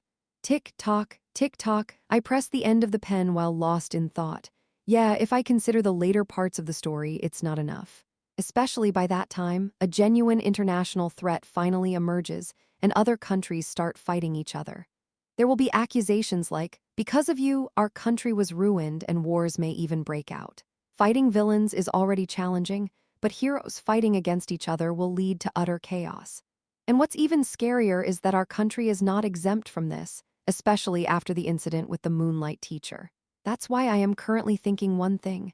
Maybe forming alliances with other countries is the right thing to do, especially with neighboring countries. Japan, well, they already had a close relationship with Katana, one of the top players in the field. We talked together last time. We roughly complained about how hard it is to run an organization. Plus, Katana gets along well with Yisiala, however, it still feels insufficient. Yes, the only thing I am thinking right now is this. How can I make this work? Could I create an East Asian villain alliance? I had been contemplating such a plan. In the chaotic international community, if the association opposed it, even villains should come together, especially considering the future turmoil. As I pondered this idea, I examined the map. Ultimately, we would have to persuade the prominent villains of the continent Li Xiafeng, the leader of the Hualong, China's largest villain organization, and a villain with the ability to summon a fire-breathing eastern dragon. I wondered how to handle this guy while I was dreaming of creating the largest villain alliance in Asia. The video on the monitor broadcasted my name. I raised my head at the sudden mention. A villain ranking, was there even such a thing? This is almost unprecedented among villains with weak combat abilities. Notably, the main points where the heroines are reluctant to take action as they have the support of the public, and he commands numerous, even stronger villains under him with his unique charisma and leadership. It's been nearly 10 years since a South Korean villain made it into the HVC rankings. Oh, that's right. I remembered it when I heard HVC, the world's largest hero-villain research institution that releases rankings every year. Since the association generally classified all heroes and villains as S-rank if they exceeded a certain threshold, this organization was established to provide a more detailed classification of their strength. The reason I knew about this place was because of Stardust. In the original story, Stardust could not even get into the HVC or whatever hero ranking, and there was a time when he was attacked for that. Of course now. I've been on the rankings for a long time, and it was a while ago that my name was first on the list. I felt quite proud back then. Even if it was unofficial, it sounded like Stardust was recognized in a place with some authority. But I didn't know that they would even rank villains here. Does it have an impact? Well, in the first place in the association, I am only A rank. Well, that's what Stardust is, too. I decided to search this up while having those thoughts. Oh, it seems like it's pretty real. As soon as I searched, there was only talk of me getting onto the ranking. After doing a search, the entire ranking came up. But it seems that half of it is pretty much the humorous part, considering that I had entered the ranking for the first time this time and was ranked 50th. Wait, didn't they say I wasn't on the ranking at all until now? This is quite high, isn't it? With such thoughts in mind, I took the opportunity to skim through the entire villain ranking. First place was naturally Celestia. She was the leader of the cathedral and I was ranked just below, with Katana and Li Xiafeng above me. Katana's rank was obviously high, considering that she was currently conquering Japan. Since the ranking was based on influence and danger, it made sense. There was no sign of other villains from South Korea. Well, once Walgunjio appeared, they should quickly climb up the ranks in the end, All this showed was that there were many individuals with extraordinary abilities around the world. Most of them were in the United States, but what's with a villain who has the power to cause volcanic eruptions? How interesting, I thought lightly and moved on. Whether I was ranked 50th or 500th doesn't really matter. After all, it's not an official ranking by the association. Yeah, I didn't know back then. The consequences of this event would be set in motion. Chapter 239. Insecurity, the beginning of the incident was simple. Recently, Egostic has gained recognition on the HVC Global Villain Ranking, receiving significant attention from abroad. In a well-known magazine, Berlin Post, it was mentioned that a villain from a small Asian country achieving such a high ranking solely based on their influence in one nation, excluding military power, is unprecedented. The article highly praised Egostic as a villain. My name, Egostic, appeared on the villain ranking. Well, to be honest, I didn't pay much attention to it since my sudden appearance on the list didn't grant me a remarkably high position. After all, it's not an official ranking by the association, so why should I care? But it seemed that I was the only one who thought that way. The reason Egostic made it to the top 100 villain ranking is scary. All I need is social relationships, just this is enough. The only reason S-Class villain Atlas, who dominates the North Atlantic and is ranked 5th, isn't attacking Korea because Egostic is here. Japan's so-called real S-Class villain Katana, who rarely leaves Japan, is showing off his friendship by coming out of Japan for the only time Egostic. Plus, there are only 4 S-Class villains in Ego Stream Hahaha, and they've been active for several years without getting caught. Conclusion: Mango Stick, so when is the Thanksgiving broadcast coming? I am going crazy, I am going crazy, I am going crazy, I am going crazy, I am going crazy, I am going crazy, I am going crazy, I am going crazy, I am going crazy, I am going crazy, I am going crazy. Comments the last line though. Hahaha, oh, I get it, so it's the broadcast key, hahaha, for real Mango Stick. Until last year they couldn't even make it to the ranking and now they're here. It's got to be because of their connections. Who are the other villains that Atlas and Katana are friends with, hahaha? Seriously, hahaha.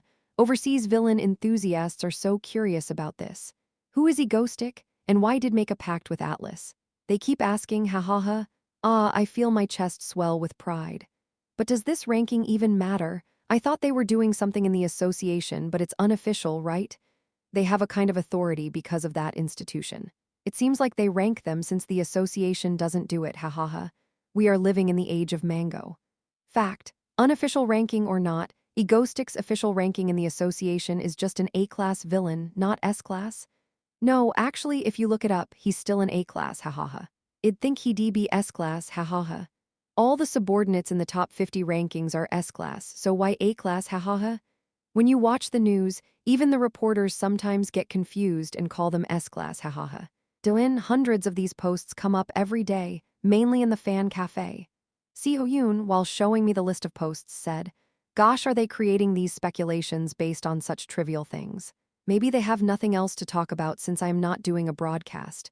It doesn't matter, right? It'll die down in a few days anyway." I replied nonchalantly. What's the big deal? It's just people goofing off on my fan cafe. Besides, it's not such a big deal that I made it onto the villain ranking. I am already part of Katel, where only the heads of the top villain organizations gather, and that's what really matters. That's how lightly I thought of it. This is the 9 o'clock news. We previously reported that a class villain Egostic has been included in the top 100 villains of the prestigious Hero Villain Research Institution, HVC, based on the significant influence he's gained, and it's been a hot topic. However, now netizens are questioning why Egostic is still considered only A-class according to the association's assessment. More details from reporter Kwon Si-hoyeon.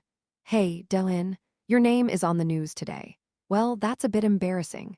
I watched the news with a somewhat embarrassed feeling. In summary, all other specialized researchers already consider Egostic to be dangerous, but the association is still leaving them as an A-class villain, and the association's inaction is causing a lot of trouble. That's true, it's a bit odd that you're A-class when I am S-class, Seo Yayoung murmured as she lay next to me. But well, I didn't really care. After all, Stardust is still A-class too. Well, the International Association headquarters is falling apart right now, so what can I do? I am so busy that I won't have time for a reassessment.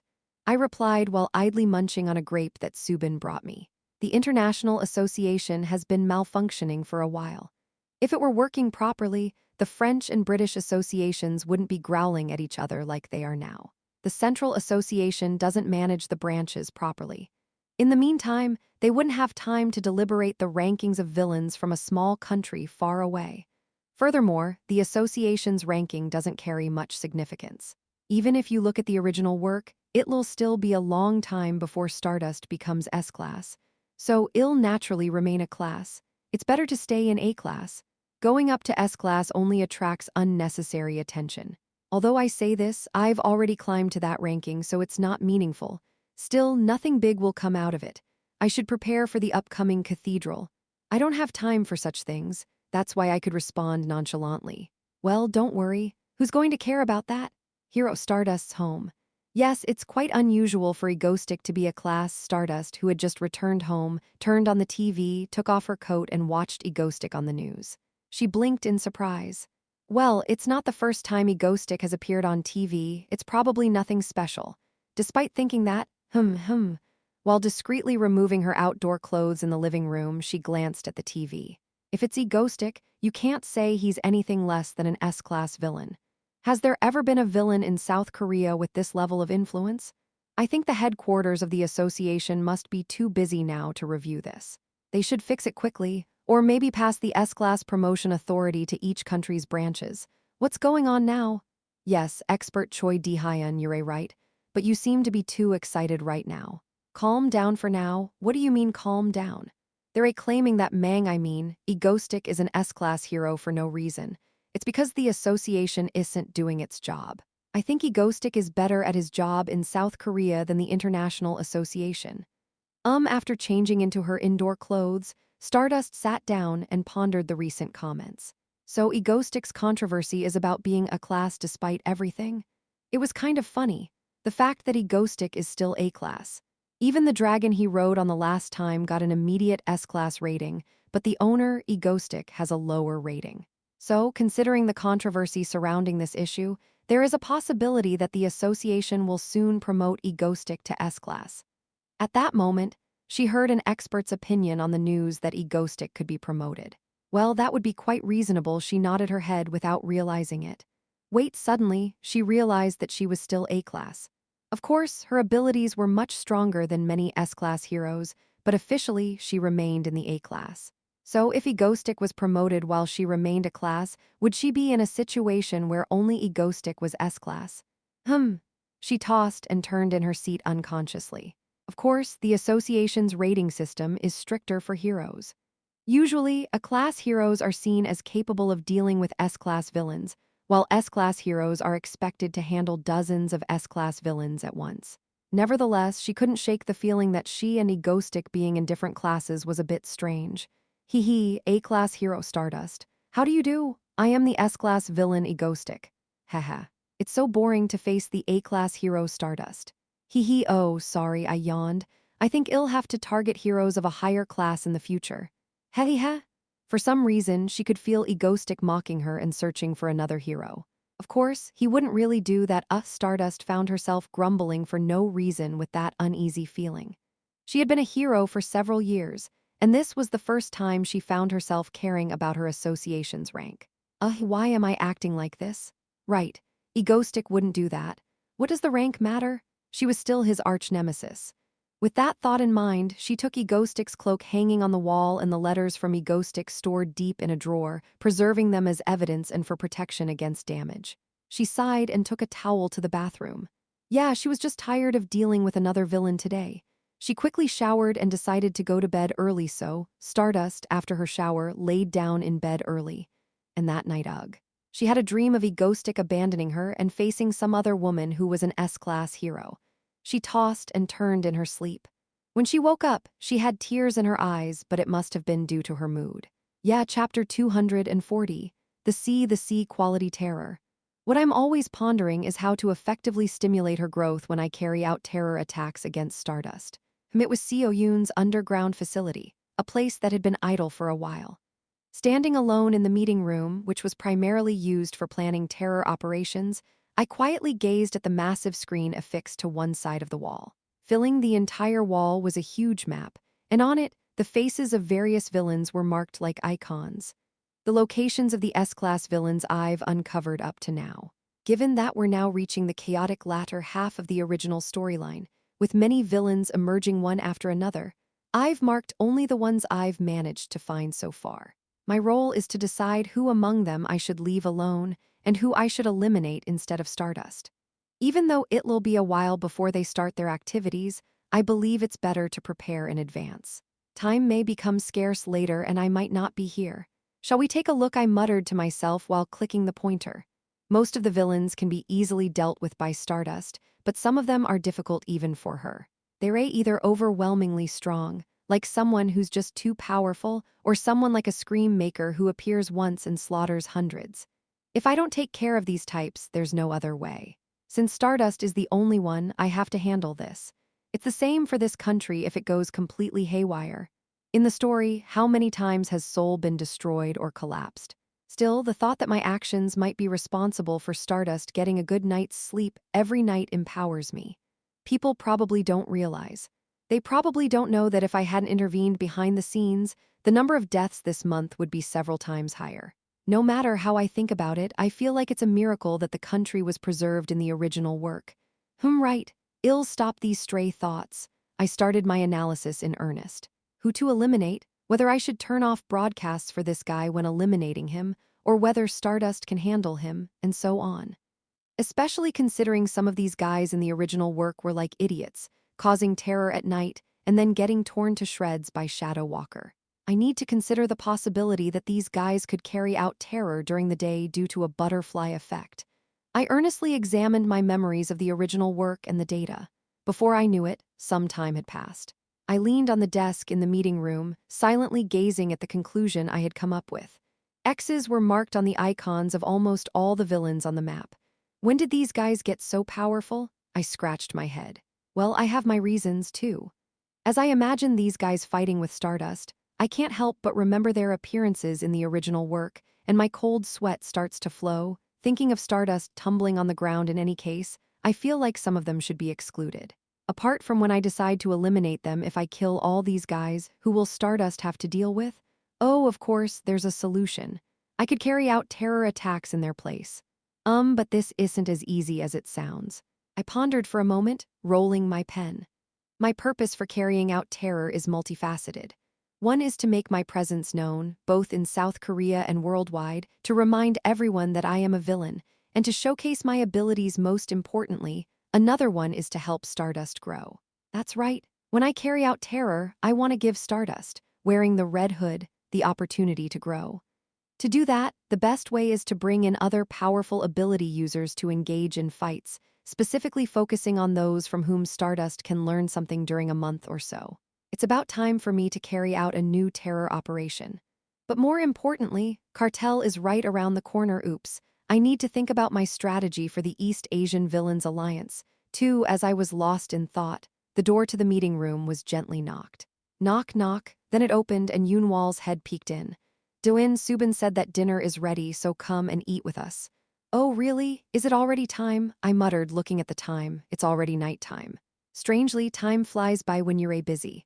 I stood up, turning off the lights before walking towards Yunwal. Sure, Yunwal, let's go. Okay. Am I back, Yunwal? What were you doing before dinner? I was trying to study what Doin told me last time in my room, but it's a bit difficult to do it alone. Could you maybe help me with it today? After walking to the underground teleportation device, on the way back up to the mansion's stairs, while casually chatting with Yunwal, she asked me that. Difficult? What was it that I told her last time? I started to move the gears in my brain, which had been clogged due to constant villain research, and quickly remembered. Right. I asked Yunwal to help me with the magic circle research. With the upcoming crisis at Walgwang Bridge, naturally, Yunwal held the key to resolving the issue. As a former member of Walgwanggyo, she knew the cult better than anyone and was the only one who could decipher and modify their magic circles.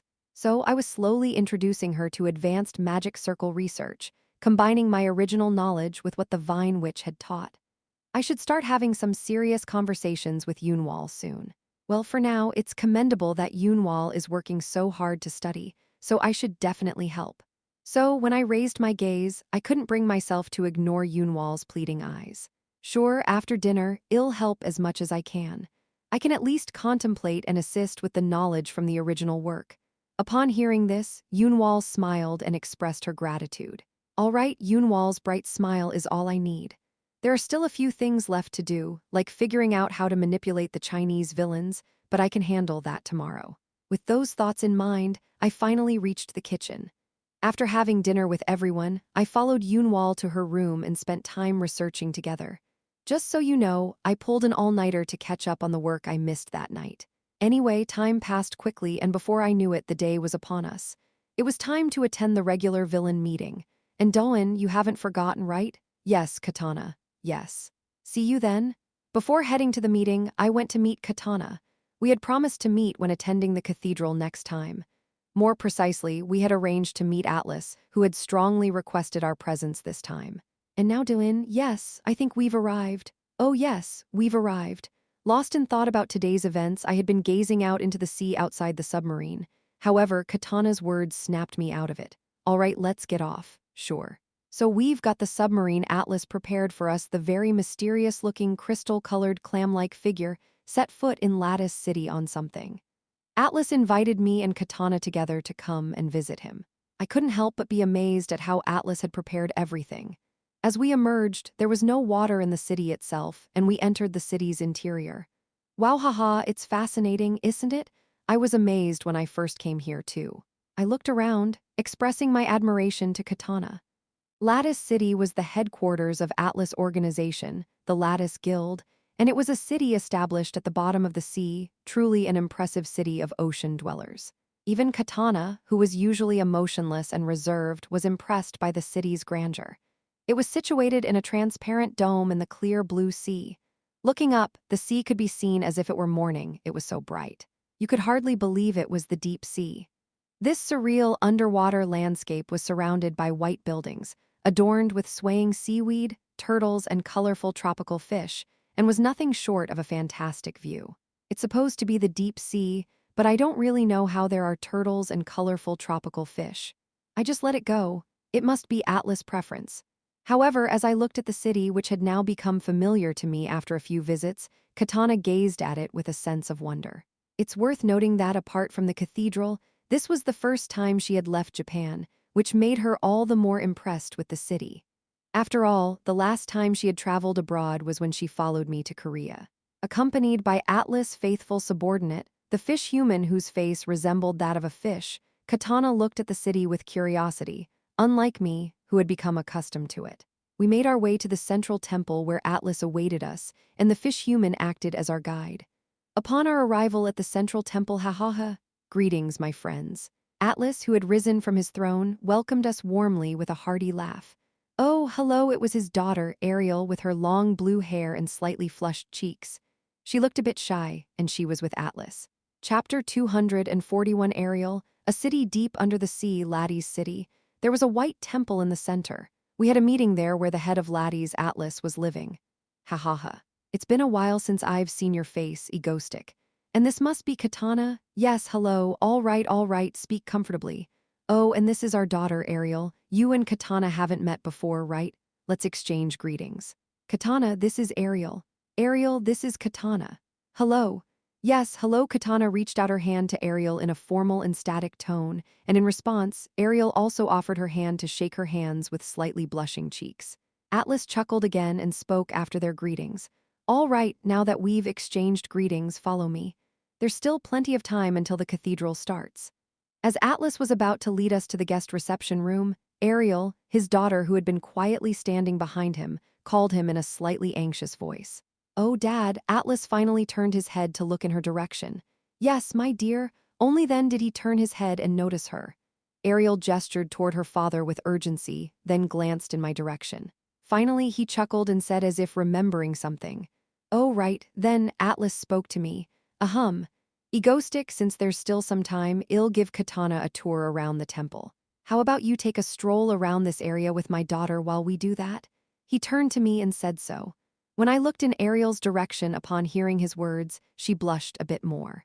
I have a rough idea of how things are going to turn out. I smiled and nodded in agreement to Atlas, somehow understanding the situation. Yeah, sure. Let's do that. Ha ha ha, very well. He nodded in response to my words and added, "Thank you for hearing my request. Ha, my daughter has been whining to spend time with you even before you came.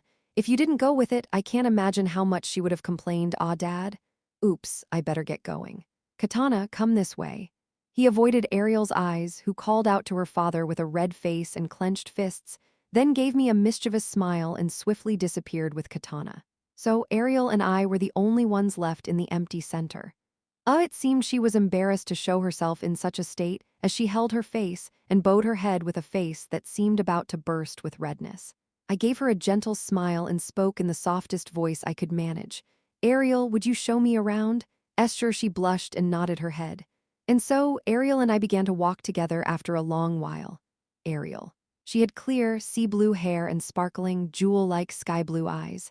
She was Atlas' beloved illegitimate daughter, someone who had never been publicly revealed before. In the original story, her character left this world due to a curse. I brought her back to life by twisting the original story. That was already several years ago. I had made a promise to save Atlas' daughter after so many difficulties to meet him, in order to get him on my side. It was possible because I knew the type of curse from the original story and even had a rough idea of how to lift it. Of course, it wasn't easy because I only had a general understanding of it. At that time, Ariel's condition was serious. She could barely breathe due to the curse and spent her days unconscious, lying in bed. Atlas became increasingly violent as he desperately tried to save his daughter. Fortunately, thanks to my intervention, Ariel miraculously survived. "Did you save me?" The memory of the first time Ariel opened her eyes and looked into mine came back to me. After Ariel woke up, I frequently visited Atlas City for a while to lift the curse completely. Of course, I couldn't go there for some time after that due to my own busy schedule. In any case, that's a story for another time. While I was thinking, I watched Ariel, who was still walking silently by my side with slightly blushing cheeks. "Ariel?" "Why, yes." She bit her tongue as she was startled for a moment by my words. Seeing Ariel on the verge of tears due to embarrassment, I quickly changed the subject. "It's nice to see you after such a long time." Yeah. "I'm also glad to see you. What have you been up to all this time?" She was still quite shy, just like when we first met, and stumbled over her words while answering. "I've been doing the same old things. Taking walks in the city or swimming outside," father said, "because my body is weak. So I can't really go out much." She spoke with a slightly gloomy expression, blurring the end of her words. But as if to say, "When did that happen?" she spoke again with a slight smile. "Nevertheless, I've been living a great life. Thanks to the abilities my father passed down, I can even breathe underwater." As she explained what she had been doing up until now, she seemed to be less embarrassed than before while talking with a smile, unlike her earlier self. Come to think of it, according to what Atlas had said, she was like a wild and lively character who enjoyed physical activities at home. Strangely, she became so suddenly shy in front of me. While I was thinking about this, I responded to Ariel's words and walked along the outskirts of the city together. She smiled, and her eyes sparkled as she spoke about the time she had played with the turtle human in the water. And every time I saw her like this, I couldn't help but wonder where Atlas' genes had disappeared. He had a rugged and rough appearance, like a bandit. But his daughter Ariel was simply a beauty. To some extent, her face had a sculpted feeling. She also wore delicate and thin white garments, like clothing from ancient Greece, which made her appear even more delicate. This was in stark contrast to the burly, muscular Atlas. The only commonality between them was that they both had a lot of exposed skin, possibly due to their sea clothes. Oh, and despite her previous illness, Ariel had an active personality and enjoyed playing in the water. Honestly, I had to force these similarities. They almost had no other commonalities besides the eye color. I even had my doubts about whether she was really his biological child. As she didn't have the ability to breathe underwater or control water like her father, you could easily guess the reason when you considered the appearance of Atlas' late wife. Anyway, as I was lost in these thoughts, Ariel seemed to realize that she had been talking to herself for quite some time. She stopped talking and with a slightly blushing face said, "Oh, I am sorry. I talked too much on my own, didn't I?"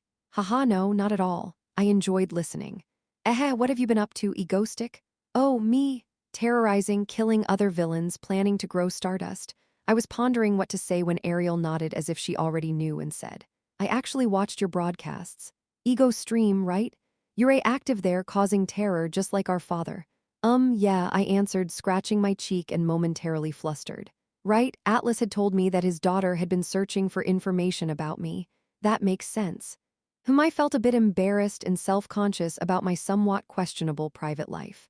It seemed that Ariel, who had been a patient for a long time after waking up, had spent a considerable time in bed. During that period, I had visited her and tried my best to care for her as kindly as possible. I was almost like impersonating a doctor. But a doctor with a gun, acting like a maniac and laughing while terrorizing patients on live broadcasts. If that were the case, I'd probably lose my medical license as I continued my thoughts, railing against how the internet could possibly work from the deep abyss and blaming the advanced technology of laddies for my predicament. Ariel, who had been walking by my side, spoke up with a very serious expression. Watching that, I really envied you.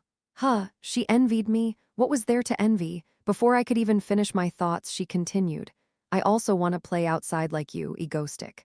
I don't want to be confined like a bird in a cage deep in the ocean, she murmured, looking up at the sky through the transparent dome, the blue sea radiating light from above.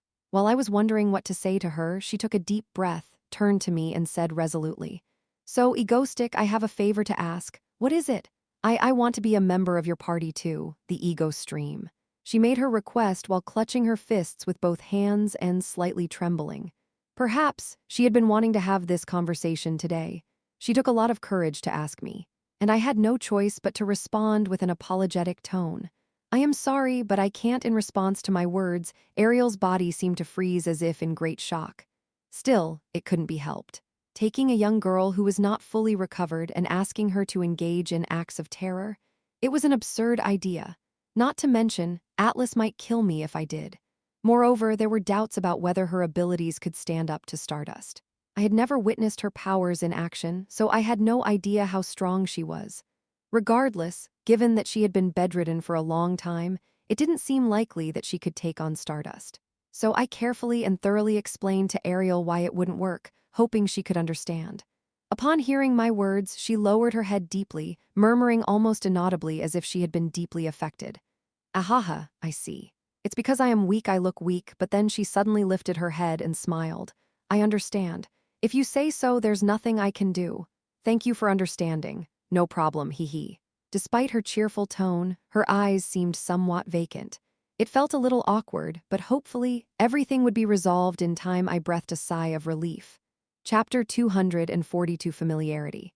After my personal meeting with Ariel, I returned to the central temple with Atlas and Katana on the shores of Laddie's city, the city submerged beneath the sea.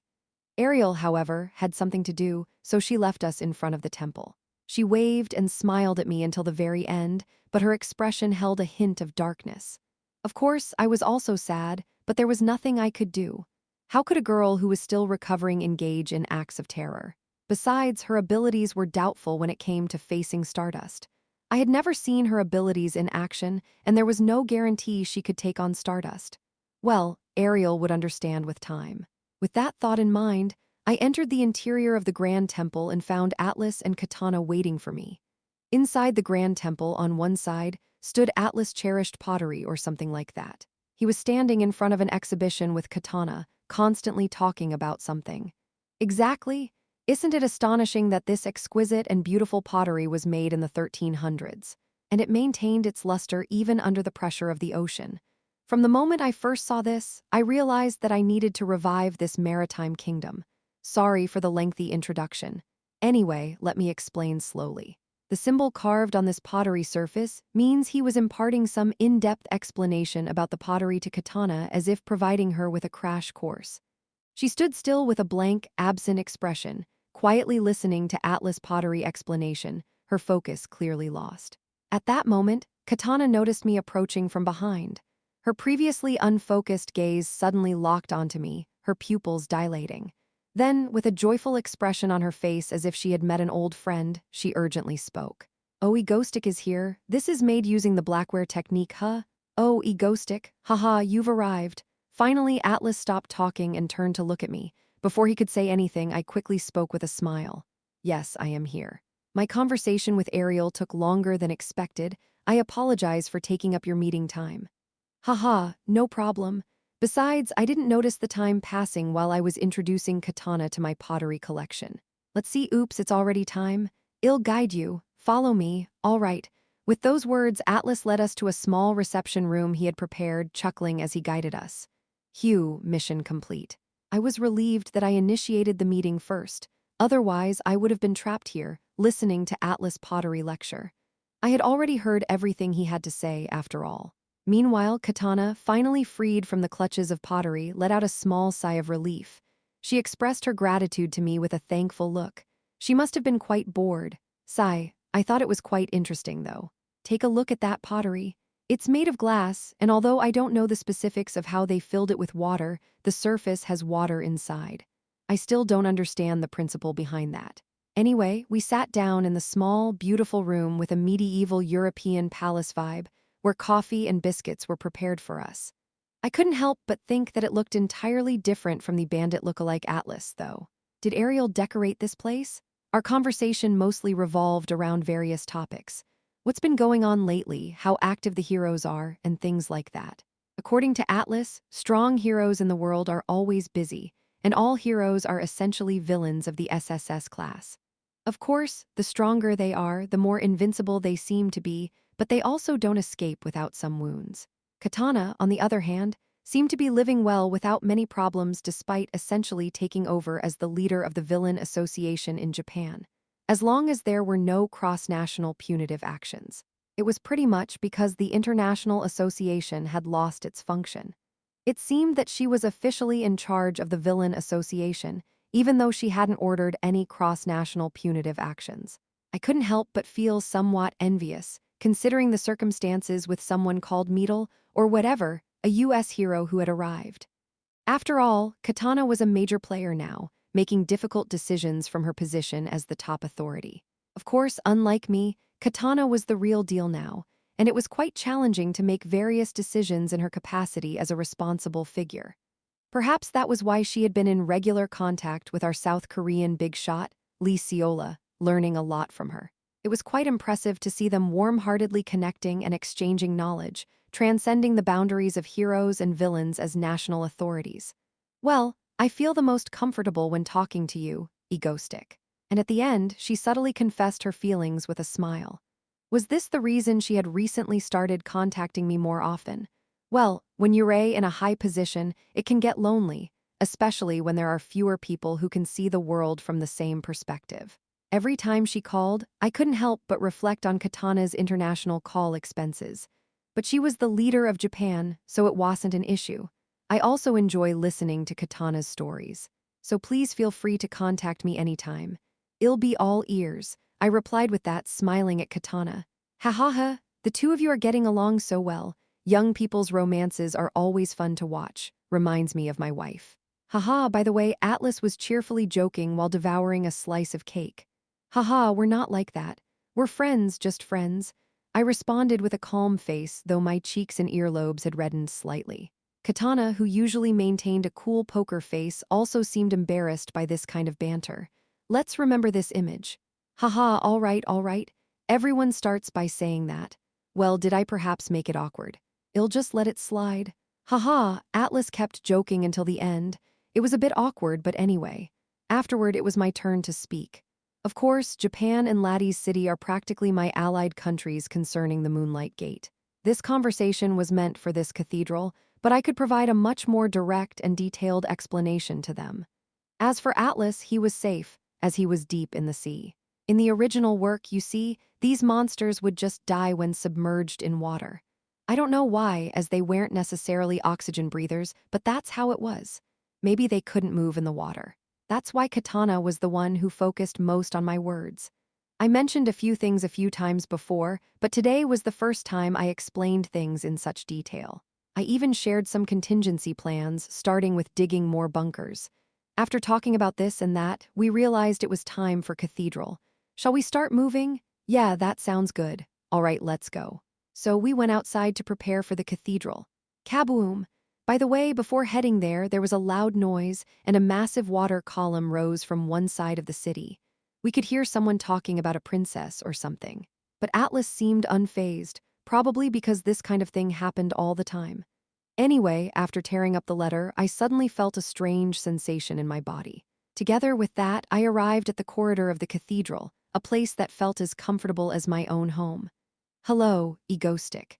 As always, the priest in white robes bowed in greeting, and I felt a sense of inner familiarity. This person was my contact, right? Their face was always the same, waiting in the corridor every time I came. By the way, I was currently separated from both Atlas and Katana. We had torn apart our respective invitations and dispersed individually, each walking to our destinations separately. It was somewhat amusing to think that after parting ways, we would meet again in the meeting room if we just walked down the corridor. Maybe we should have just torn one invitation and traveled together.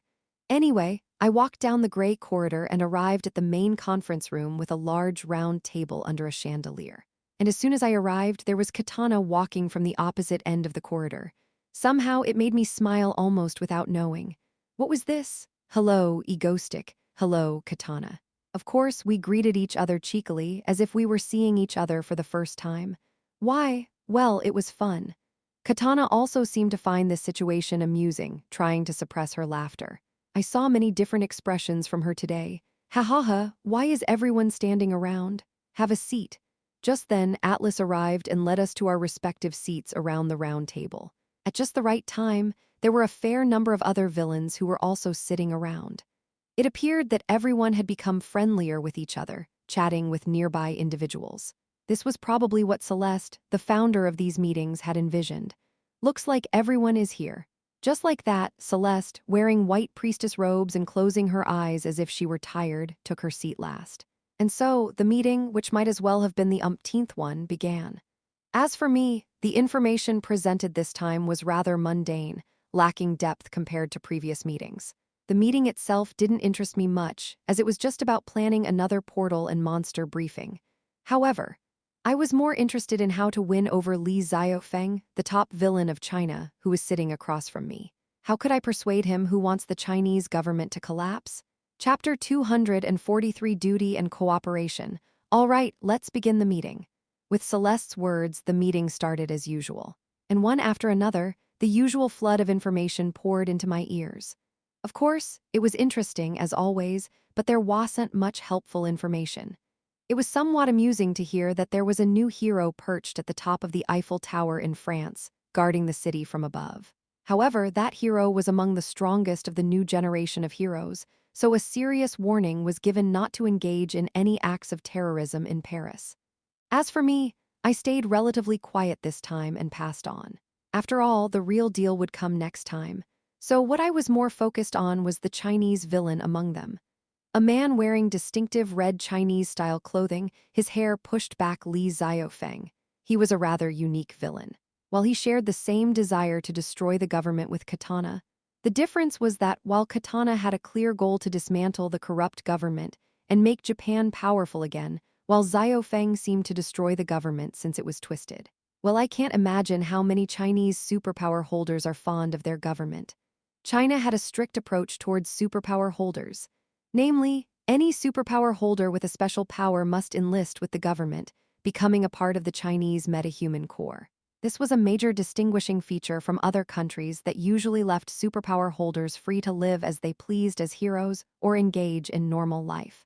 If superpower holders chose to conceal their powers, they would inevitably face penalties, including military conscription. Perhaps that's why the authority of their association is quite low. South Korea had been a place where the association and the government mutually restrained each other. In Japan, the association and the government had been cooperating to commit corruption. In contrast, China's government had fully absorbed the association. And the fact that they've even had the president appointed by the premier is speechless, I mean. Naturally, the relationship between the International Hero Association and China was far from ideal. However, with the recent weakening of the association due to several acts of terrorism, the situation had escalated. Of course, as oppression grows, so does resistance, and that applies to villains as well. The large number of metahuman villains in the country reflects that. Fortunately, a neighboring nation to the north acted as a defensive barrier for South Korea. Anyway, Li Xiaofeng, the leader of Hualong, a notably strong organization even among the numerous Chinese villain organizations, was unique. Their influence was so significant that even the formidable Chinese government had to take notice of the villains' union.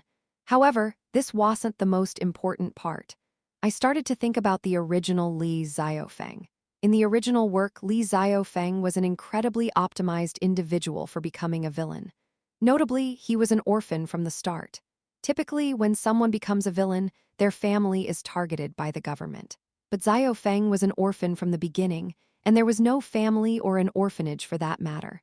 Of course, there was a part of the story where he befriended a superpower holder. His close friend and his friend was killed by the government.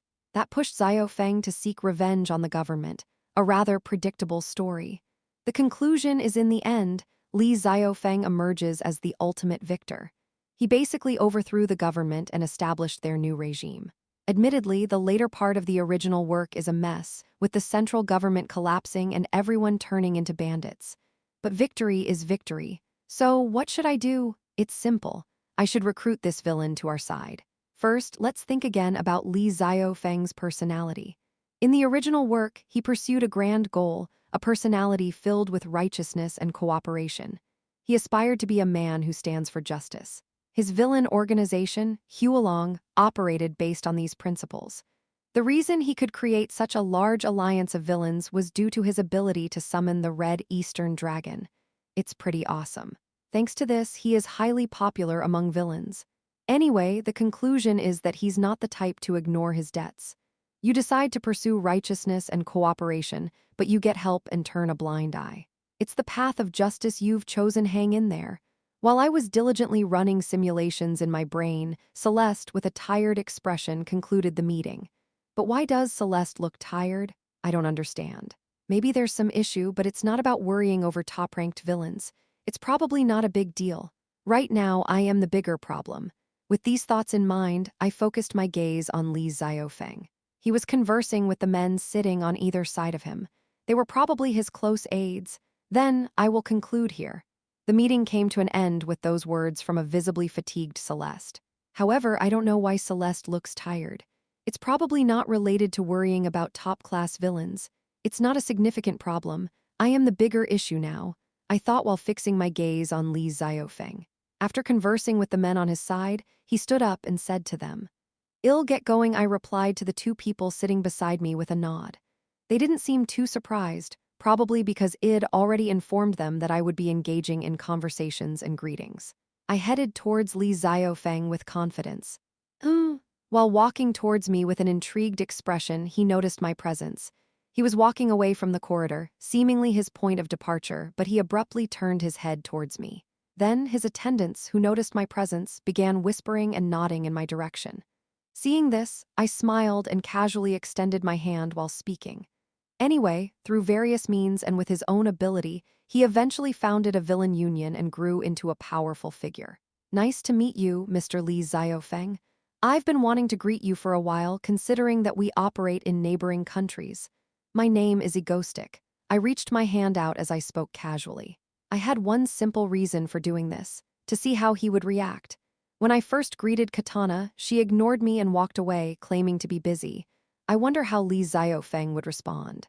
Much to my surprise, Li Xiaofeng, who had been wearing a serious expression, smiled, shook my hand, and replied, "Egostic, is it? Nice to meet you. I am indeed Li Xiaofeng. I should have greeted you sooner. It seems I am a bit late, haha." A warm smile and a handshake that felt ordinary without a hint of tension. He appeared unexpectedly friendly. Had he researched me beforehand?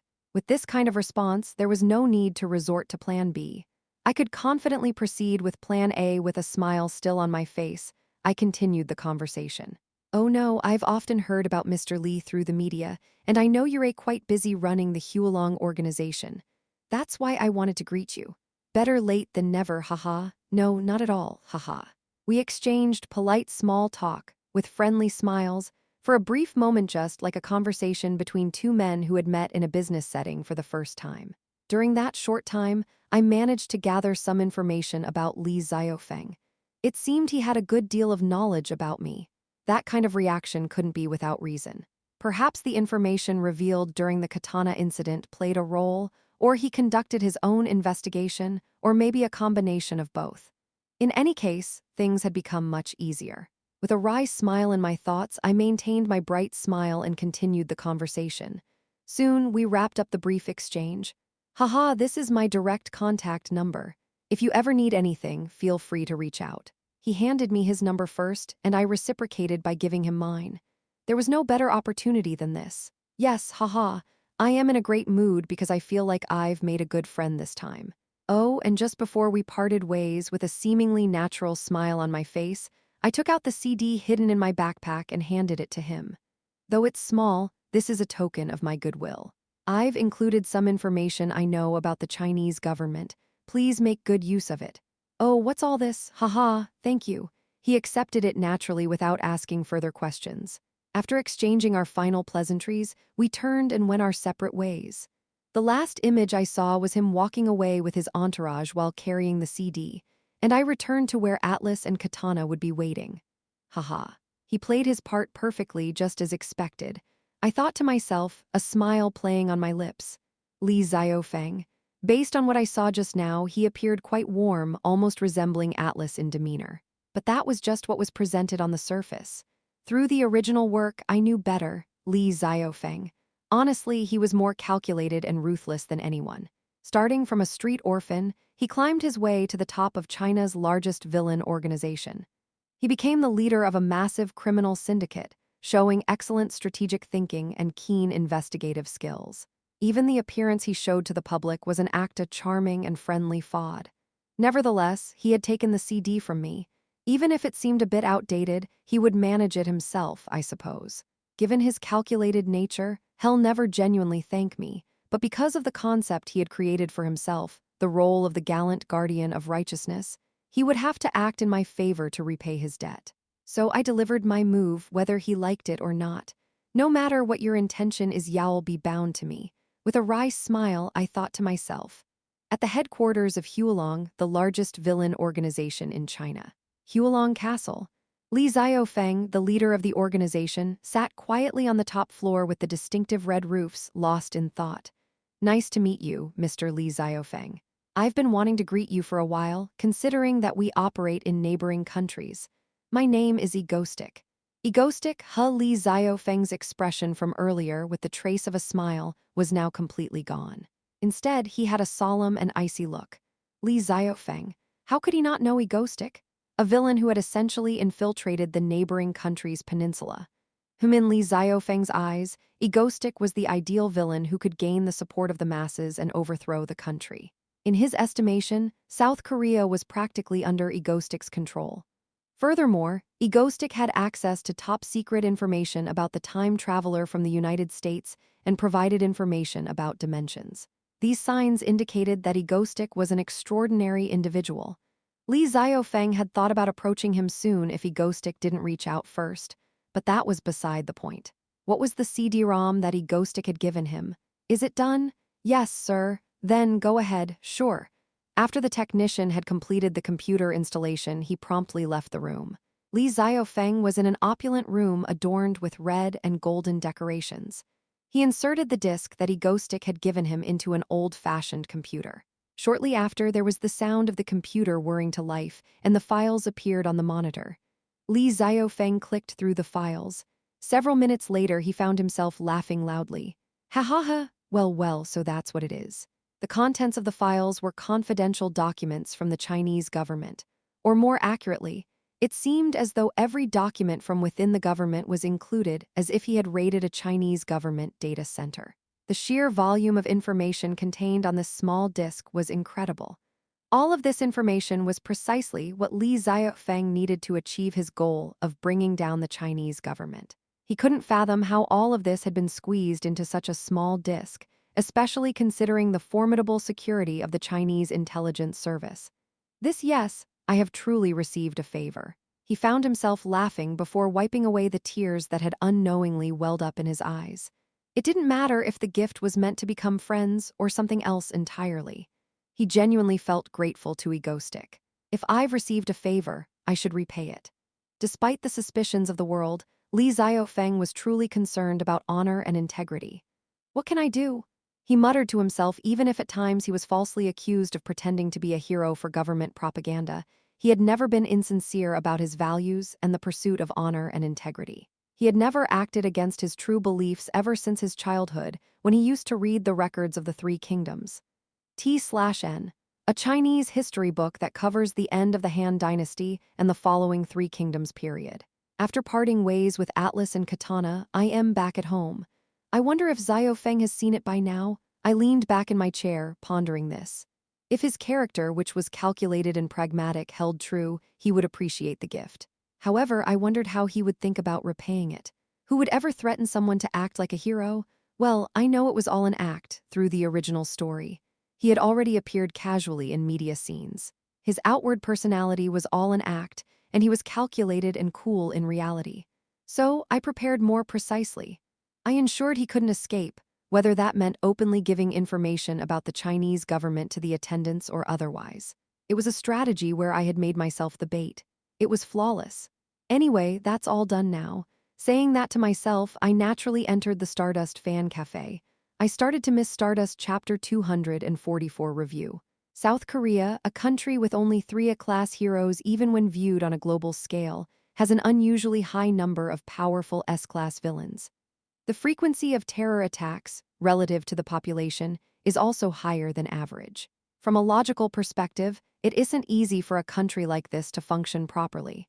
With a significantly greater number of villains compared to heroes, how can society be maintained? However, surprisingly, South Korea continued to run quite peacefully, aside from some unsatisfied individuals. Egoistic, why no terror?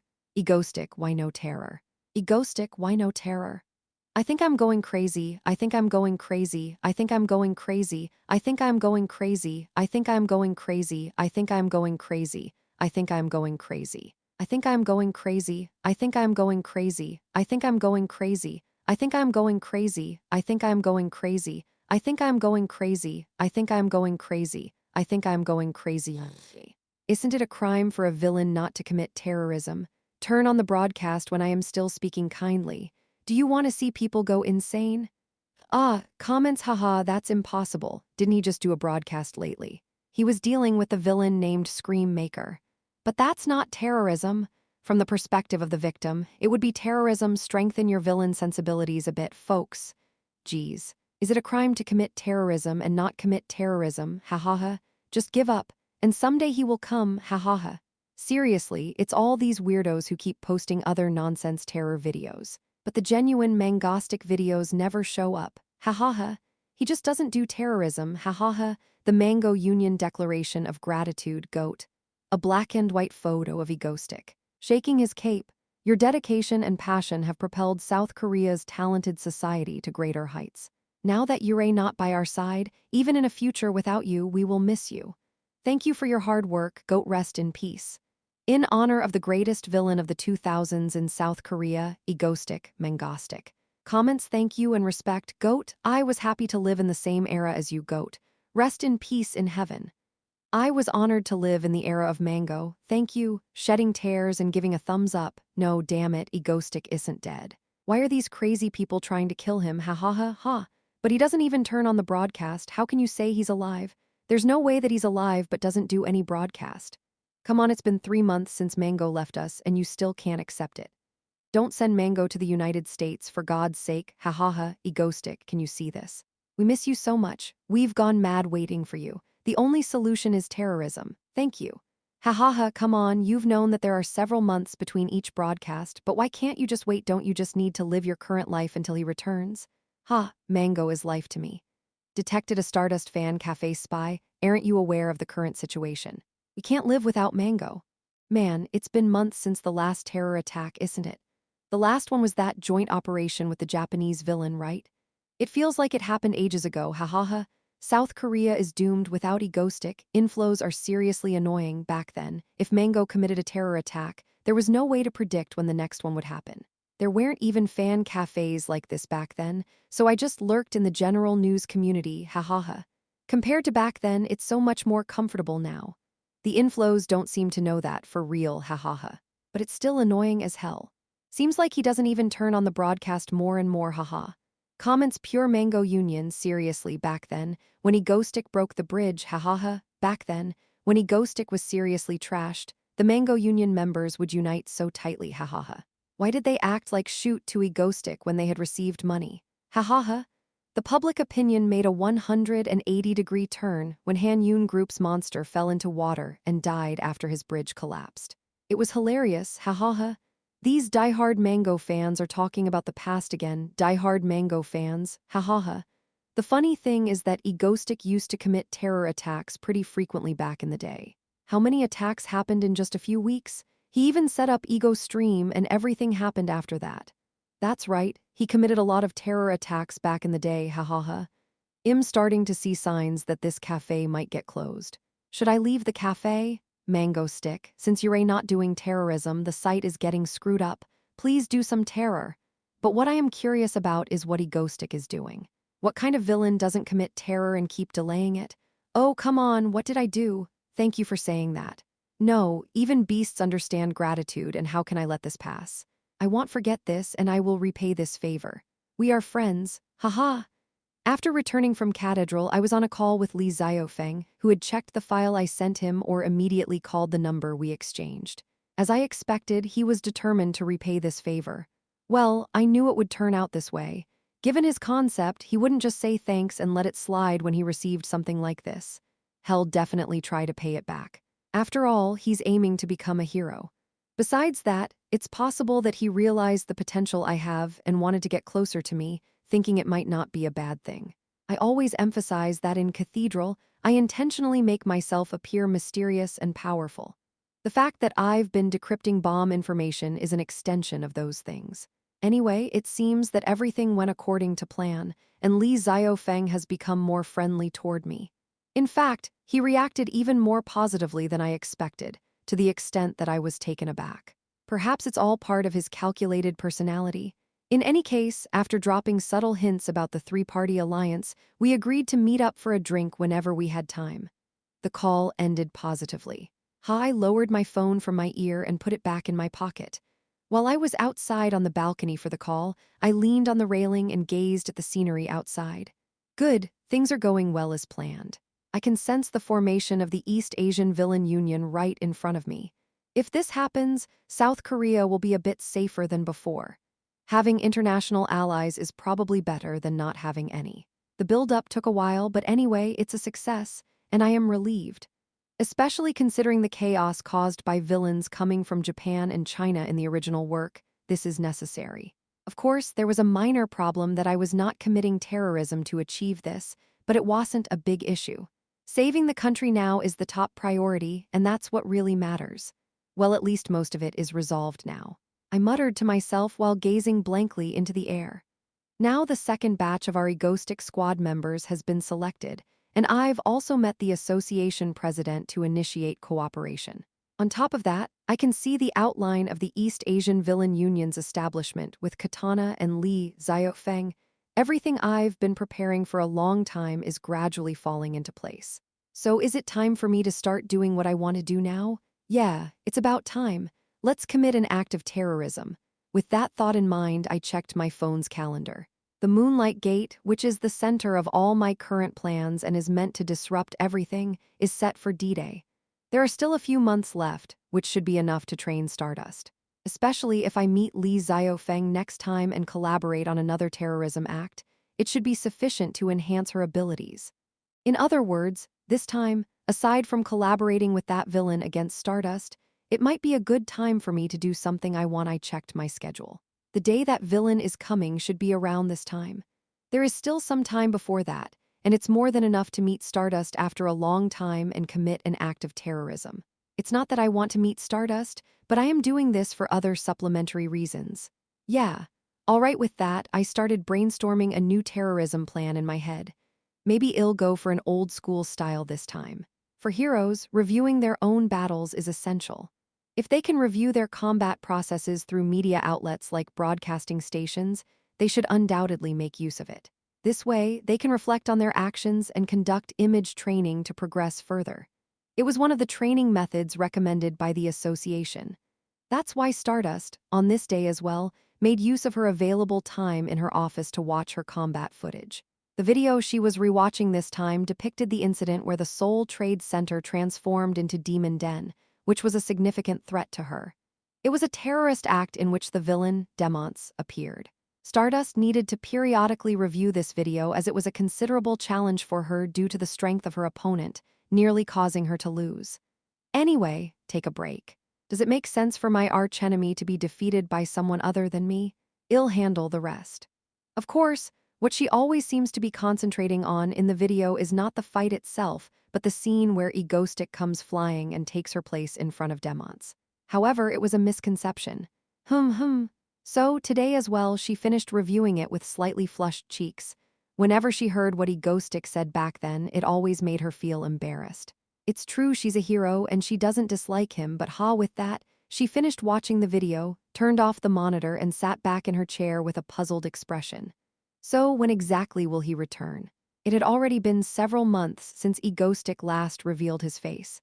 Since he left a post-it note after the last Scream Maker incident, it had been impossible to confirm whether he was alive or dead. Egoistic could check what Stardust was doing anytime by simply searching the internet. Why didn't he let her know what he was doing? Wasn't that unfair? With her thoughts drifting and tapping the end of her desk, she inadvertently muttered, "Seriously, when will he come?" And until that time, she didn't know. She didn't know that she would soon see Egoistic. Chapter 245, Ep 245 Drinking Ep 245 Drinking Stardust is attacking. Yes, a hit. Villain 7 Watt has been defeated with a single blow. The city is safe, everyone. Click. I paused the video on the screen and got lost in thought for a moment. It was a news broadcast from yesterday, just like always. A villain appeared in the heart of Seoul, a guy wearing yellow overalls named 7 Watt. And the news was showing Stardust defeating such the guy with a single punch. Stardust, with her blonde hair fluttering, raising her fist into the air, looked impressive, but that wasn't the essential part. The crucial thing was that Stardust had defeated that guy, who had been quite a challenge in the original work, with just one punch. Honestly, it wasn't a one-time thing. If cities periodically remained unscathed during this period, Stardust had grown significantly compared to the original work. She had grown so much that she could probably handle it until the next Walgunjio event. I analyzed it carefully. Moonlight Gate. The final boss of Phase 2, where portals open all around the world and monsters pour out in a wave. What I had always been concerned about was the extensive impact. If even just Seoul were attacked, let alone the whole country, how would I stop this? There's a reason the original atmosphere shifted to be based on Phase 2. Of course, I had a plan to stop this. But the problem was that it wouldn't be easy. It was estimated that I could only stop it after the terrors had begun to some extent. So until then, it meant I would be exposed to their attacks. That's why I wanted to create a PMC and told the association head to build a bunker, isn't it? I need to buy time. I have to endure until I can execute my plan. But the problem, as always, would be Seoul. Although various monsters came out of different cities, Seoul was the problem. Walgunjio creatures, which open the main gate, release particularly strong creatures in this area. In other words, these creatures are to be dealt with primarily by Stardust. The problem is that the gates are opening in all directions, and there is a considerable distance between each gate. To prevent it, it's essential to fly quickly to remote locations. Speed, that's right. In other words, flight ability becomes quite crucial. The need for speed to fly from one end of Seoul to the other in the shortest possible time. If it takes too long, the situation may be over before you arrive. However, the problem is that the current Stardust is strong in power, but she doesn't have any specific ability related to speed. Initially, I had her fight against other powerful individuals, and I've never conducted a terror operation to enhance her flying abilities. Of course, she's already fast, but can Stardust become even faster if we push her a bit more? So right now, the concept of my next terror operation is set. Well, power is overflowing for now. I muttered these words while looking at Stardust, who defeated 7 Watt with a single punch. In truth, it's still insufficient.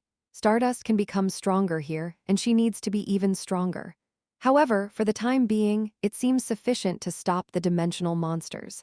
After all, those creatures are more about quantity than each individual being strong. Even the most dangerous ones that come out of the gate should be manageable. Good. I declared it to myself.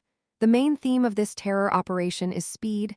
It wouldn't be bad if we involved the citizens as well. So now that's settled, I'll figure out the detailed plan later. Walgunjio is the main boss I've been preparing to tackle step by step, and there are several villains to defeat besides that boss. Among them, this guy is one of the most prominent. While thinking this, I raised the printed profile of a villain beside the table. Regardless of how you look at it, this guy can't be caught by me alone. And that was the conclusion I reached after a short contemplation. No, quite literally, I can't catch this guy by myself. Not just me, but none of our ego stream members can defeat this guy. In the first place, the character itself is designed so that only Stardust can defeat him. Other than that, there is no one else who can do it. So if I tell Stardust to defeat this guy, there's nothing to say. The problem is that this guy is quite powerful.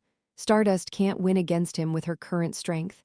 Unless someone helps. All right, yes, let's think about this later. For now, let's focus on the upcoming terror operation. After all, planning a high-profile terror operation takes time.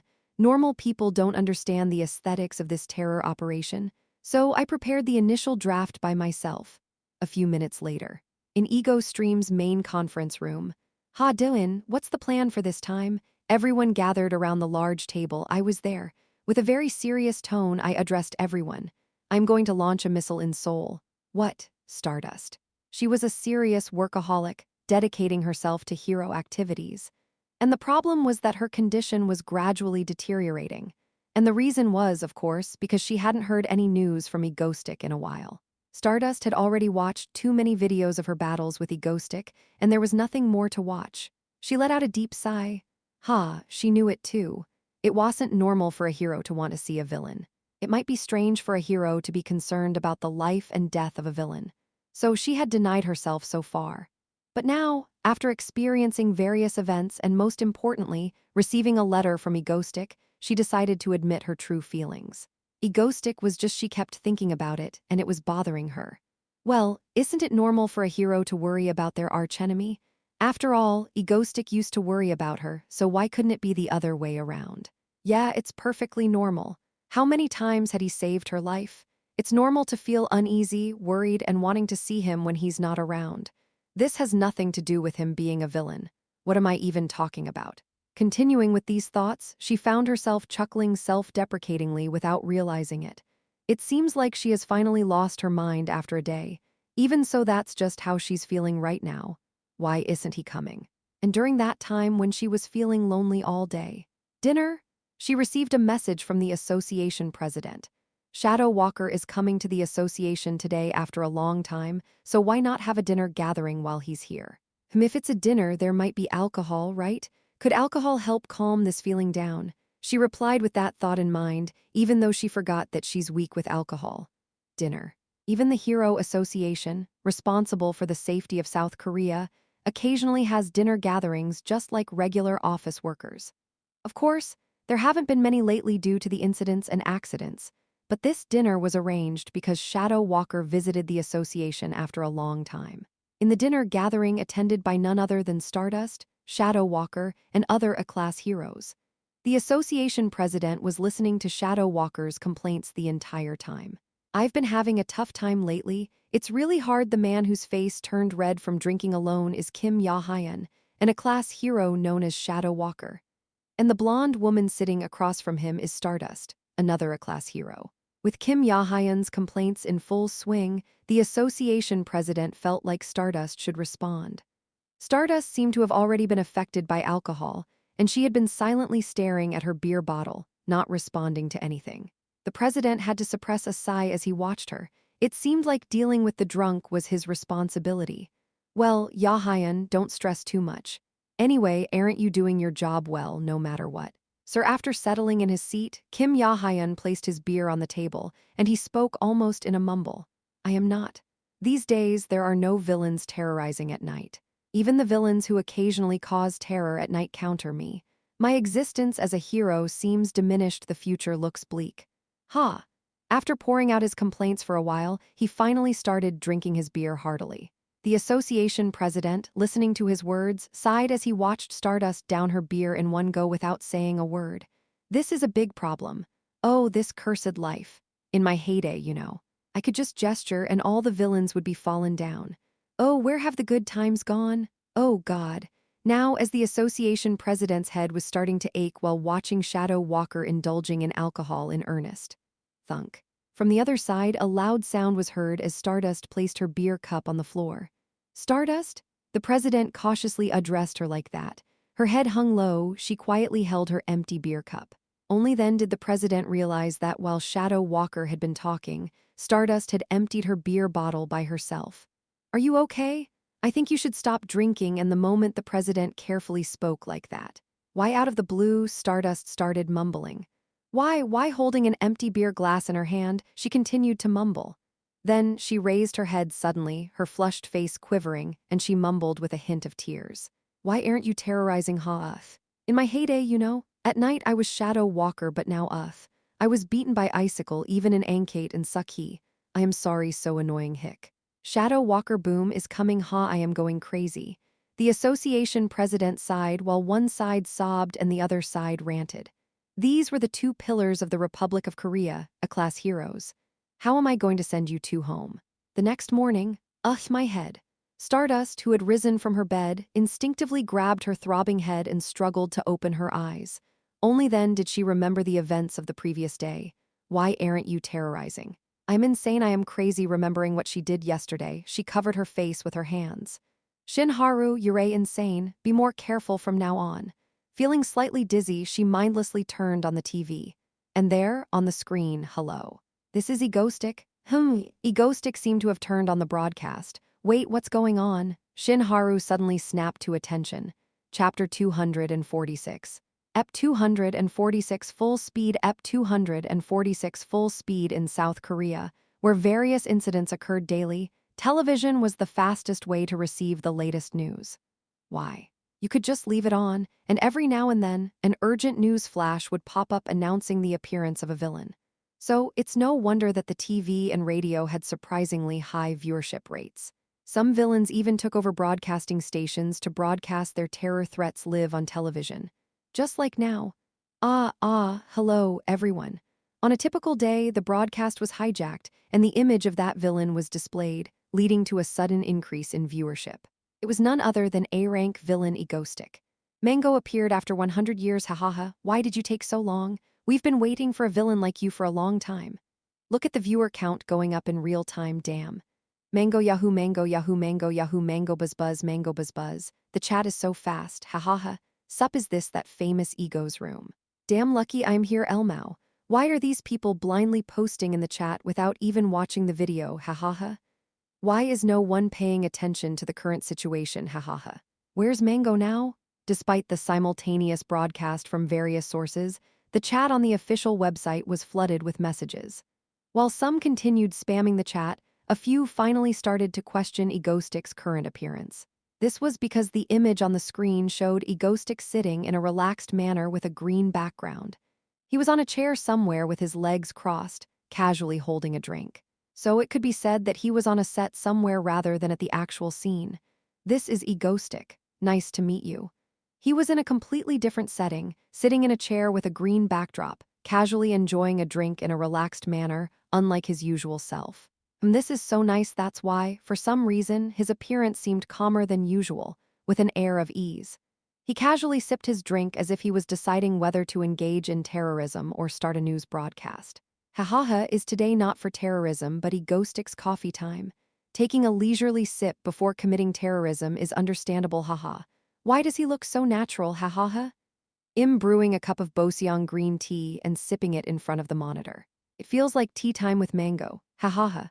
Watching the current Hero Association situation live, not knowing what's going on, hahaha. Just sipping tea raises his viewer count this much, hahaha. After watching the broadcast for a while, sitting in a chair, sipping tea, Egostic placed his teacup on a round white table and crossed his legs, all while looking at the camera with a sly smile. Hello, everyone. Nice to meet you all once again. How have you been?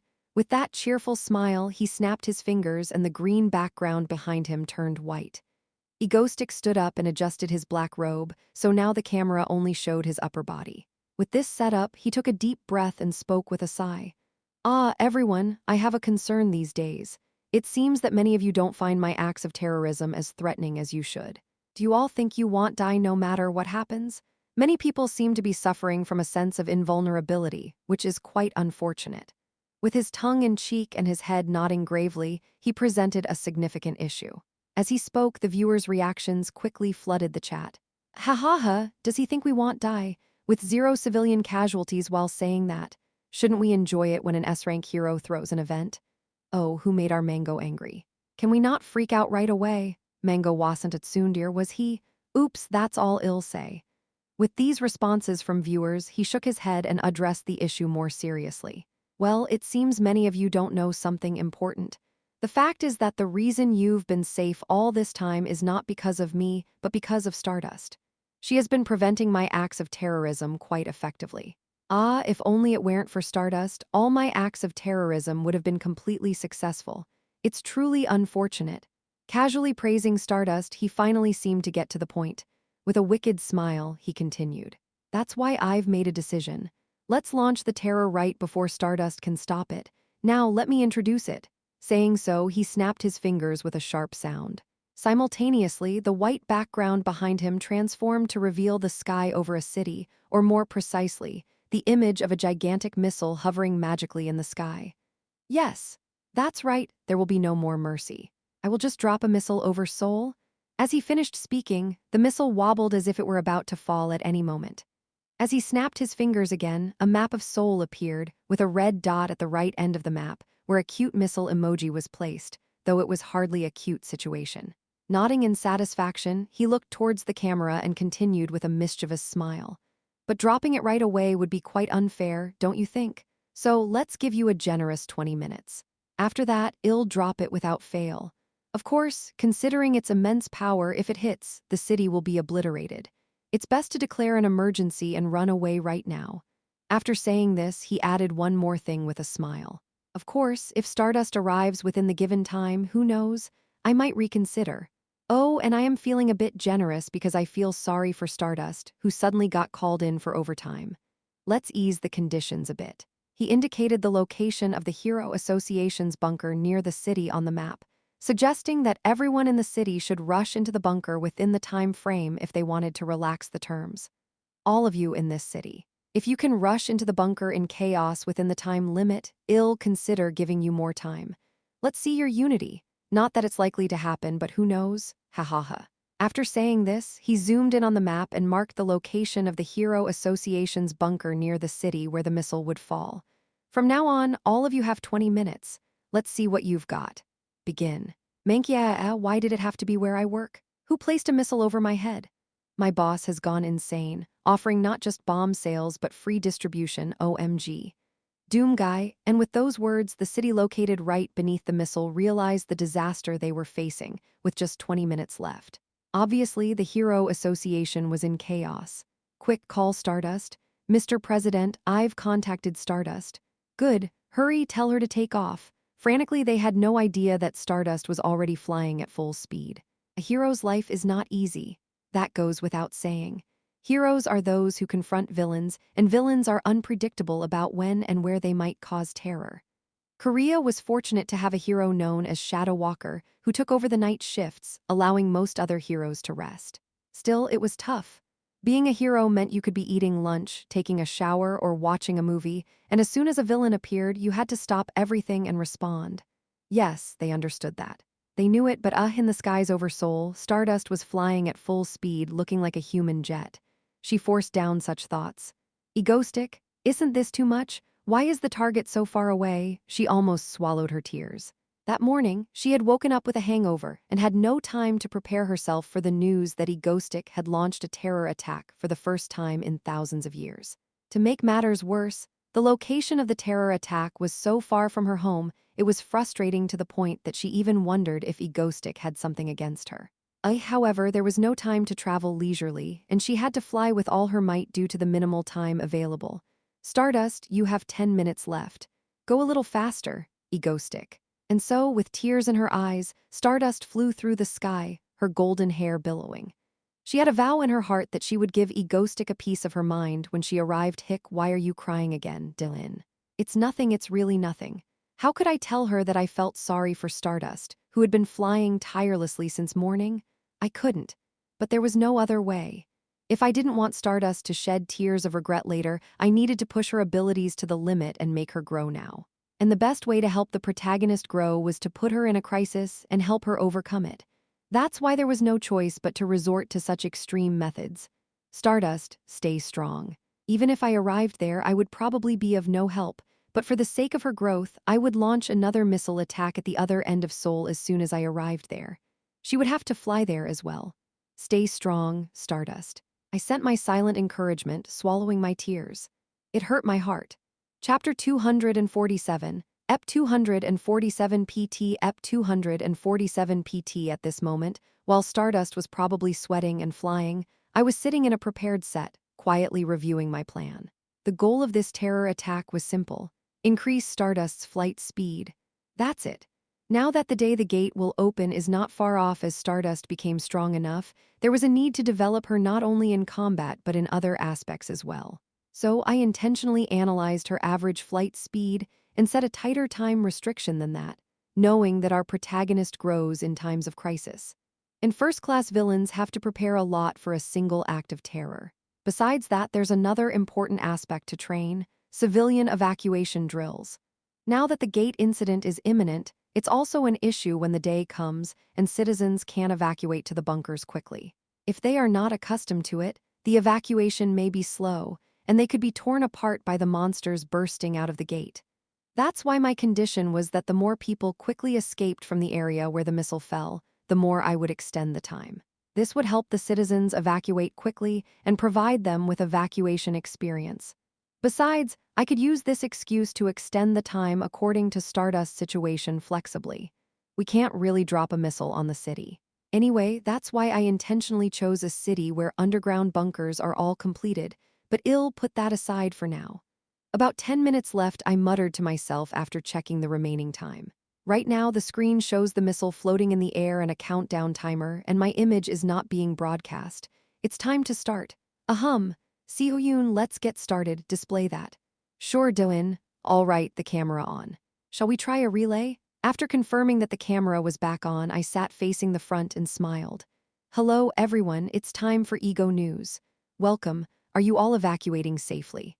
Now I am in a situation where I am broadcasting again, and behind me there's a countdown, the Seoul map, and a yellow dot moving on top of it. Yeah, there's nothing for me to do. Let's do a Stardust relay. With that in mind, I resumed the broadcast. The current remaining time is 8 minutes. Stardust's current location is around here. Oh, can she make it in time? Stardust, stay strong. No, just don't stay strong. Let the company go bankrupt. Ha ha ha, as long as it's not me. Please, like if you're excited that your workplace is going down as an excuse to escape. Ha ha ha, real-time bunker situations, so many people, ha ha ha. They're all listening well. Run, run, Stardust. Didn't he say that if a lot of people go to the bunkers, hell extend the time? Extend it, please. I briefly glanced at the chat and then focused on the remaining time and Stardust's location. As of now, it was impossible for Stardust to arrive within the time limit. However, extending the time now would be too amateurish.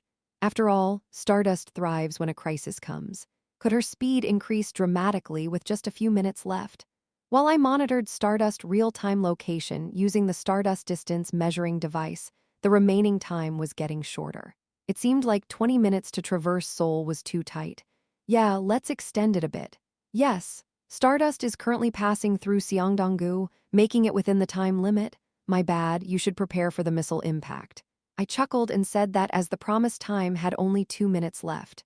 Well, since there's no use in giving a few more minutes here, I'll give an additional 3 minutes, proportionate to the number of people who entered the bunker just now. You can try your best, although it seems impossible. Ha ha ha, 3 minutes are too tight, ha ha ha. Still, he's extending the time as promised. Good job, Mango Stick. Oh no, did the missile just drop? Ah, please give me a bit more time. I can't even find the bunker location properly. No, focus on running instead of chatting, ha ha ha. Just drop the missile and redevelop the city. Fact, if Stardust doesn't make it in time, hell definitely extend the time, ha ha ha. Stardust, stay strong. Star power? While I outwardly smiled like that, inside I was breaking into a cold sweat. I mean our Stardust. She's a bit slower than I expected. Well, looking at it in detail, it's a good thing that I realized this beforehand and was able to train her in this way. But she was still too slow.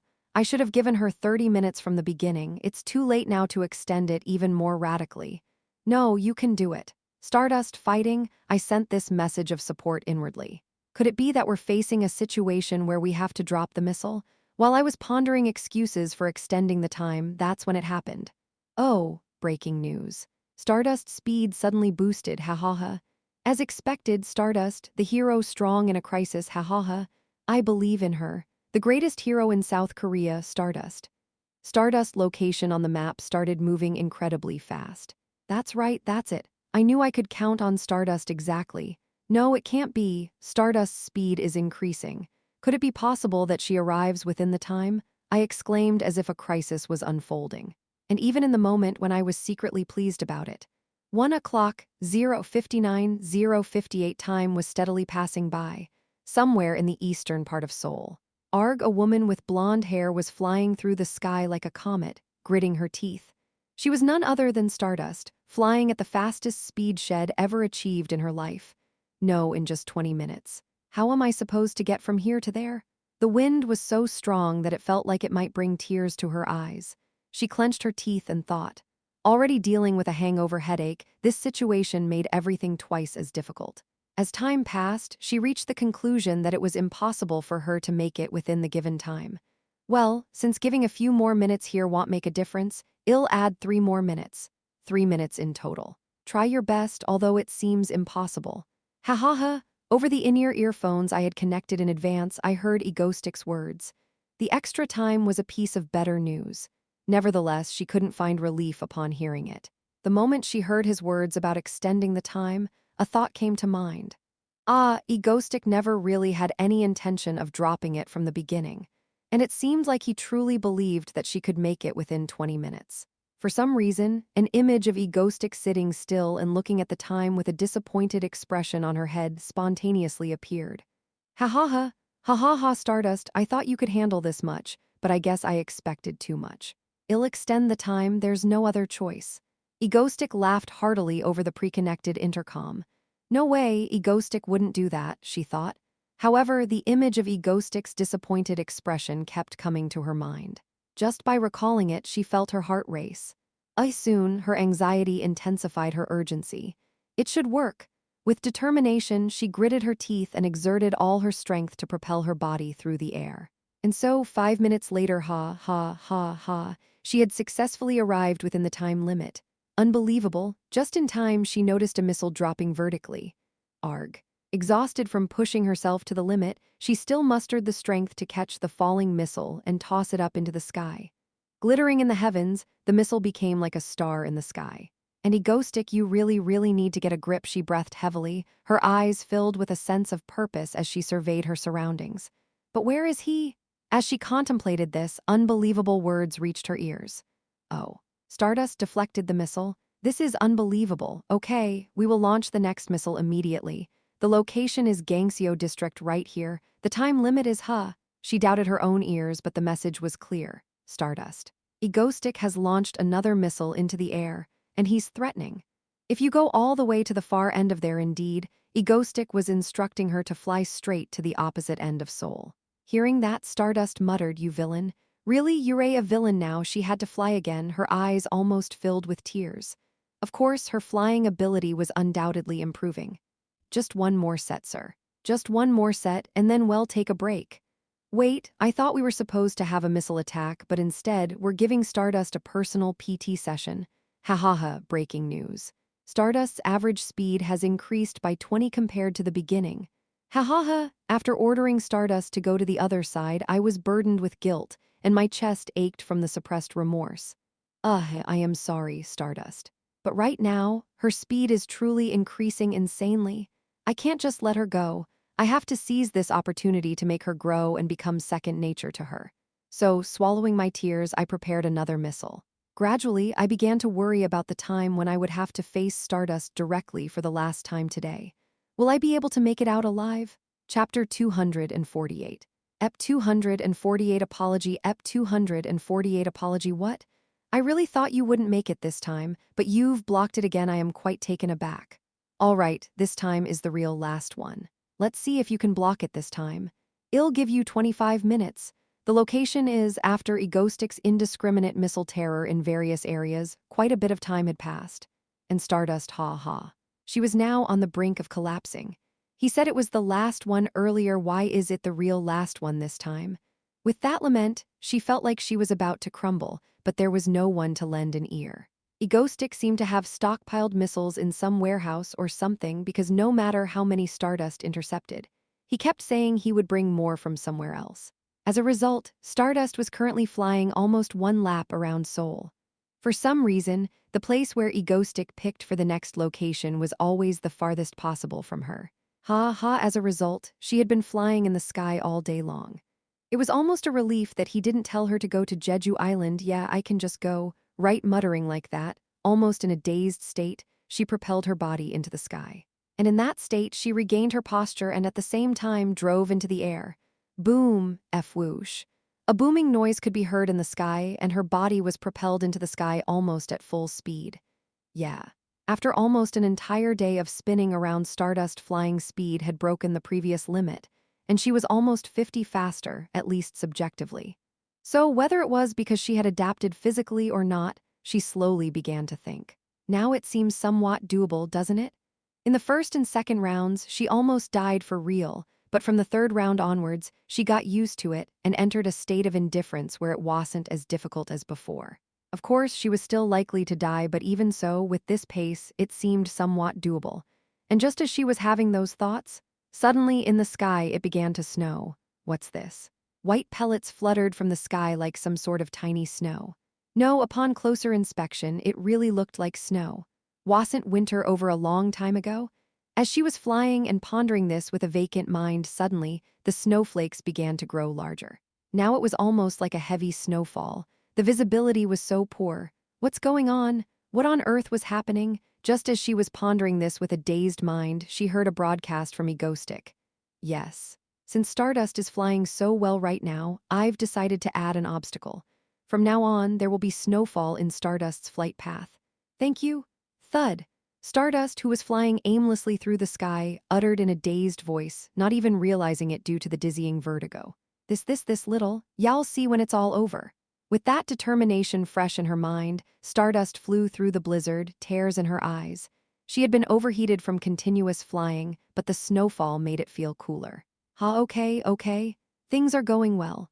In a makeshift control center set up somewhere in Seoul for this terrorist act, I muttered as I watched Stardust movements. Currently, Stardust's speed had increased by more than 50 compared to before. It was unbelievable growth in just one day. Stardust is getting faster. Is this the majesty of K-Hero? This is bad. Tomorrow, those patriot YouTubers are going to go all out, ha. I can already see their video titles, ha. Like if you think Stardust just a hero goat, ha. Without Stardust, Korea would've been done for, ha. Is Egostic continuing the terror act right now to make Stardust fly faster? How far does Mango Sensei look into this? Even the viewers could somewhat feel it. Up until now, it was difficult to feel that she was getting stronger, but for some reason, everyone seemed to notice that Stardust was flying faster and faster, perhaps because speed was a quantifiable measure. Of course, this method had its issues.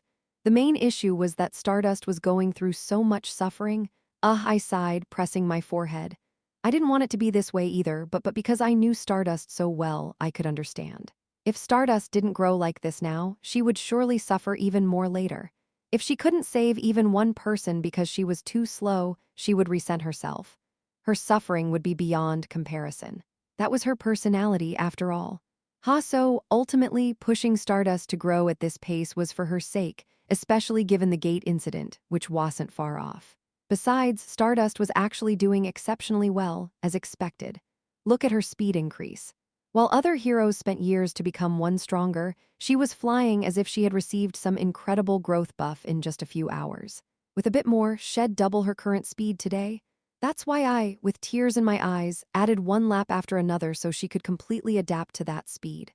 Furthermore, I called Shinryung and Sehi to help make preparations, including having snow and lightning fall intermittently. It was almost like an all-in-one training session.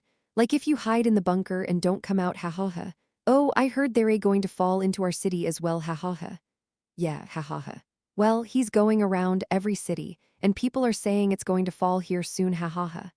Breaking news, all the students in our school have taken shelter in the bunker, ha. They're delighted at the opportunity to skip their classes. Koreans are faster than anyone else, seriously. As a result of the continuous threat of missile terror and pressure on people to evacuate various cities, I somewhat improved people's evacuation abilities. As we continued threatening them to go to different cities, people began to anticipate that the missiles would fall in their cities, so they ran to their bunkers. In this way, I continued the missile threat terror for a while, suppressing my feelings of guilt. Dolan, there's only one missile left to prepare now. I think it's time to finish it. Finally, the time had come. Okay, I got it. I'll start getting ready. With a brief reply, I prepared for the final act of today's terror. That meant going out there myself and welcoming Stardust, who had blocked all the missiles today. And most importantly, there are things I need to give to Stardust today. I stared at the dark object I had prepared in my hand for a moment, then put it in my pocket and stood up. Yes, I need to prepare to meet Stardust directly. I should be ready. Thinking about spending the whole day spinning around and personally meeting her made me break into a cold sweat, even at the thought of running away. Should I run away now? The thought crossed my mind. However, my inner intuition warned me that if I didn't meet her right now, I might be in real trouble. So I decided to meet her. Let's be careful. Be careful amidst the strong winds blowing in the blue sky. It seemed like the sun was setting, casting a reddish hue in the sky. Stardust, who had just sent another missile soaring into the sky, was sprawled on the rooftop of a nearby building, leaning against it while panting heavily. Wow, I really didn't know you'd block this one too. Just now, that was my last missile. Well then, let's finish today's terror here. I hope the people of South Korea appreciate having Stardust. As she held her throbbing head, Egostic's broadcast echoed in her ears. Now it's really hot, it's truly the end, Stardust muttered through heavy breaths. She thought she was going to die for real. Really. It felt like a training session from her early hero days, but now someone was holding a missile and threatening her, making her fly all over the place. Especially when lightning struck her in between us, Stardust, with her head spinning, leaned against the rooftop railing while gasping for air. Egostic at that moment, as she mumbled his name, a familiar voice spoke from right behind her. Haha, did you call me? The familiar voice came from right behind her. Startled, she reflexively turned around. There, she saw Egostic floating in the sky, wearing a dignified expression and greeting her. Hello, Stardust. It's been a while. Egostic smiled and looked at her from above. You yao haha. As she stared up at him with bewildered eyes, he looked away apologetically. He appeared genuinely sorry. Are you all right? Do you think I'm all right? Haha. Seeing his embarrassed coughing and the look of guilt on his face, she found herself at a loss for words. He seemed genuinely apologetic. Her unexpected reaction left her momentarily speechless. She felt a sense of apology and guilt from him. Unable to anticipate this response, she felt confused for a moment. She had expected him to shamelessly laugh it off and say something like, "You've been through a lot, haven't you?" But instead, he was apologizing, and that caught her off guard. A villain feeling sorry for causing trouble, really, it was absurd. She thought that while her anger was gradually subsiding. In reality, thinking about it, couldn't villains have reasons for behaving this way? Perhaps he had valid circumstances that made him extend the time, seeing as she was running late. Maybe there were unavoidable reasons. Wait a minute. Isn't this going too far? As she contemplated whether to express her anger or not, she was conflicted within herself.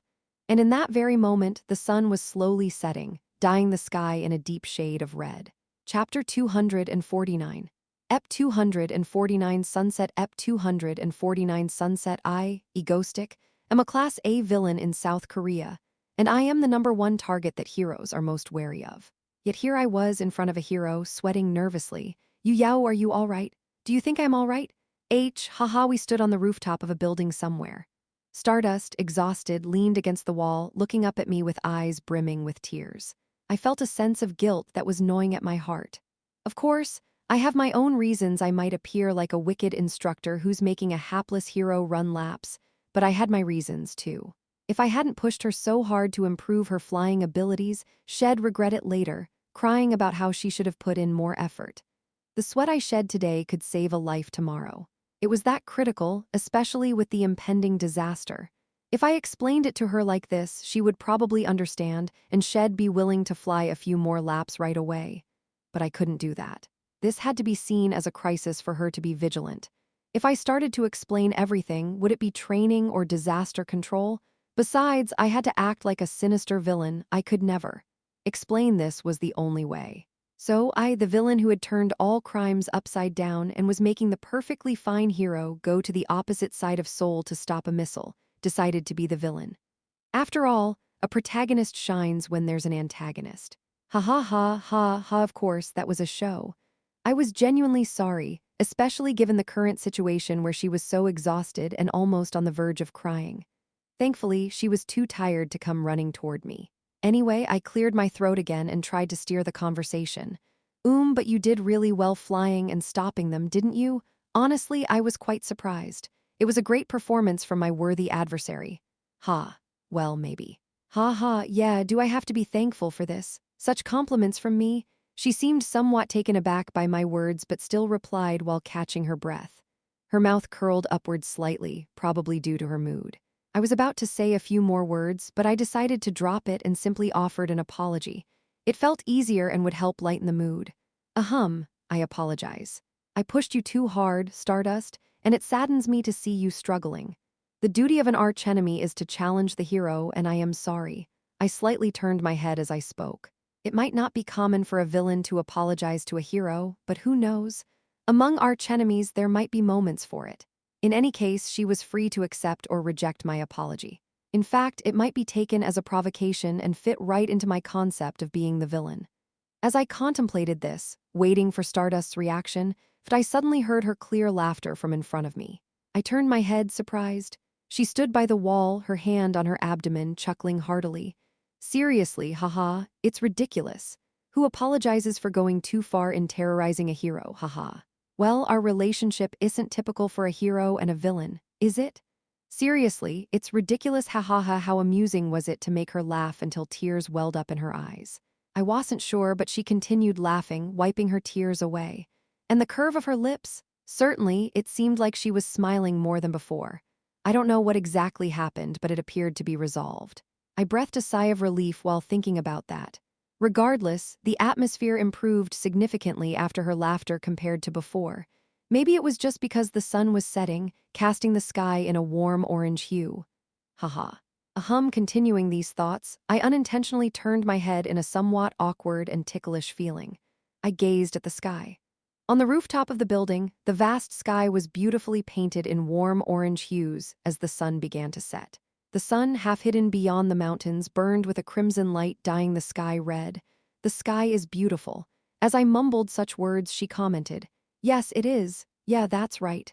Suddenly, I heard that voice by my side. I glanced over and there she was. Stardust, still with her hand against the wall like me, looking toward the red horizon. Her lips still had that slight upward curve. Her golden hair shimmered in the crimson sunlight, and her beautiful, clear blue eyes glistened as they captured the descending sun. Watching her like this, I found myself involuntarily smiling, too. Yeah, heroes and villains could watch the sunset together if they were in the middle of a battle when the sun went down.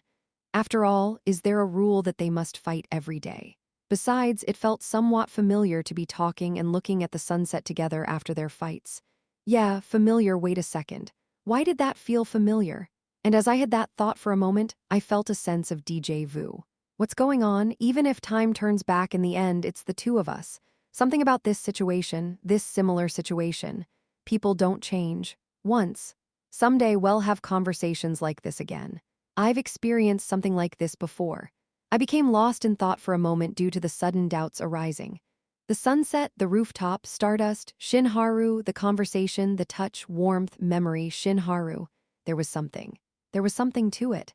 It felt like I'd experienced this situation, a similar situation with her once before. Did I have a dream or something? What's this? As I had this thought, I heard a voice right next to me. What are you thinking? I turned my head in surprise to see Stardust smiling and tilting her head toward me in the warm glow of the sunset. Bathed in the setting sun, she looked more beautiful than ever. But that's not the point. It's nothing, really. I cleared my throat and replied, feeling that I couldn't tell her that I was thinking about her. I've been quiet for a while, and I thought you might be preparing to scold me or something. She said this with a mischievous grin, and I couldn't help but chuckle in response. As if that would ever happen. Yeah, I don't know what memory this is, but for now, let's focus on the moment. We won't have many opportunities like this with Stardust. I smiled and, under the setting sun, pulled out the black object that brought me here and presented it to her through teleportation. By the way, Stardust, it's a gift. A gift. She tilted her head while reaching out to take the object. Still not quite sure what it was, she examined it. I nodded as she looked at it. It's a communication device. A communication device. She continued to examine it, resembling a walkie-talkie and earpiece, appearing to be puzzled by my words. After clearing my throat again, I continued with the explanation. Yes, besides me, there are many villains in South Korea, right? Not all of them are as socially active as me or pick fights in their own territory. Especially among those, the worst ones are usually taken care of by me. Yeah, but what's your point? Some of them are quite challenging for me to handle. They know everything from my residence to my weaknesses. Those villains are the ones I'd appreciate your assistance with. I'll cooperate. I handle those who steal my aggro, and Stardust can take care of the other villains, so it's a win-win situation. While I added this, Stardust's gaze remained fixed on the communication device. So you're going to contact me with this? Yes, if anything comes up, I'll send a message. When that happens, the red light here will flash. After that, press the button and you'll hear my voice. Just think of it as a means of communication. A means of communication. Stardust gazed at the communication device I handed her under the reddening sky. The reason I gave her this device today is that there's a villain I need to defeat soon. One we, the members of the ego stream, can never handle. Stardust might be able to do it, but she doesn't know how to defeat him. To deal with that villain, communication with Stardust was essential. I could hack my way into it, but this was more reliable and safe. The crucial point was that it looked like an ordinary iPhone, so if she refused to accept it, it would be a big problem. If we don't catch that villain before the Walgunjio disaster, things will get really bad. And a little while later, all of my concerns faded away. Yeah, I wasn't planning on taking it, but just in case, I'll accept it. Got it. She turned her head and raised her fist while her cheeks turned slightly red, saying that. Thank goodness. Thank you, I replied with a grin. Her cheeks seemed a bit redder than before. After a few more exchanges, I smoothly escaped through teleportation. I promised to contact her in a few days. It ended on a warmer note than I expected. After Egostic's extensive missile terror attack, South Korea's broadcasts focused exclusively on the event. But there was something different from the usual. As you can see, Stardust's speed and frequency are steadily increasing. In the end, she's almost doubled her initial performance, which is an exceptionally high speed even on a global scale. The media talked more about Stardust rather than Egostic on that day. Perhaps Stardust abilities have not yet reached 100, experts believe. In addition, there are opinions among some of the citizens that Egostic planned the terror attack to grow Stardust. As expected, South Korea's pride, Stardust. Ha. When the people who witnessed Stardust actions that day praised her, she didn't pay much attention to being at the center of the controversy regarding whether Egostic had planned the terror attack with Stardust growth in mind. Instead, she lay on her bed, holding the communication device that Egostic had given her, and gazed at it from below. A private means of communication that allows me to talk to Egostic without meeting in person. Finally, she muttered to herself from the cool bed. Despite being exhausted from using her powers all day, she couldn't help but wear a warm smile. It was a summer night. Chapter 250, EP 250 Communication Device. EP 250 Communication Device. Since the day when I conducted the terror attack on Stardust and returned successfully without any major incidents, it had been a while.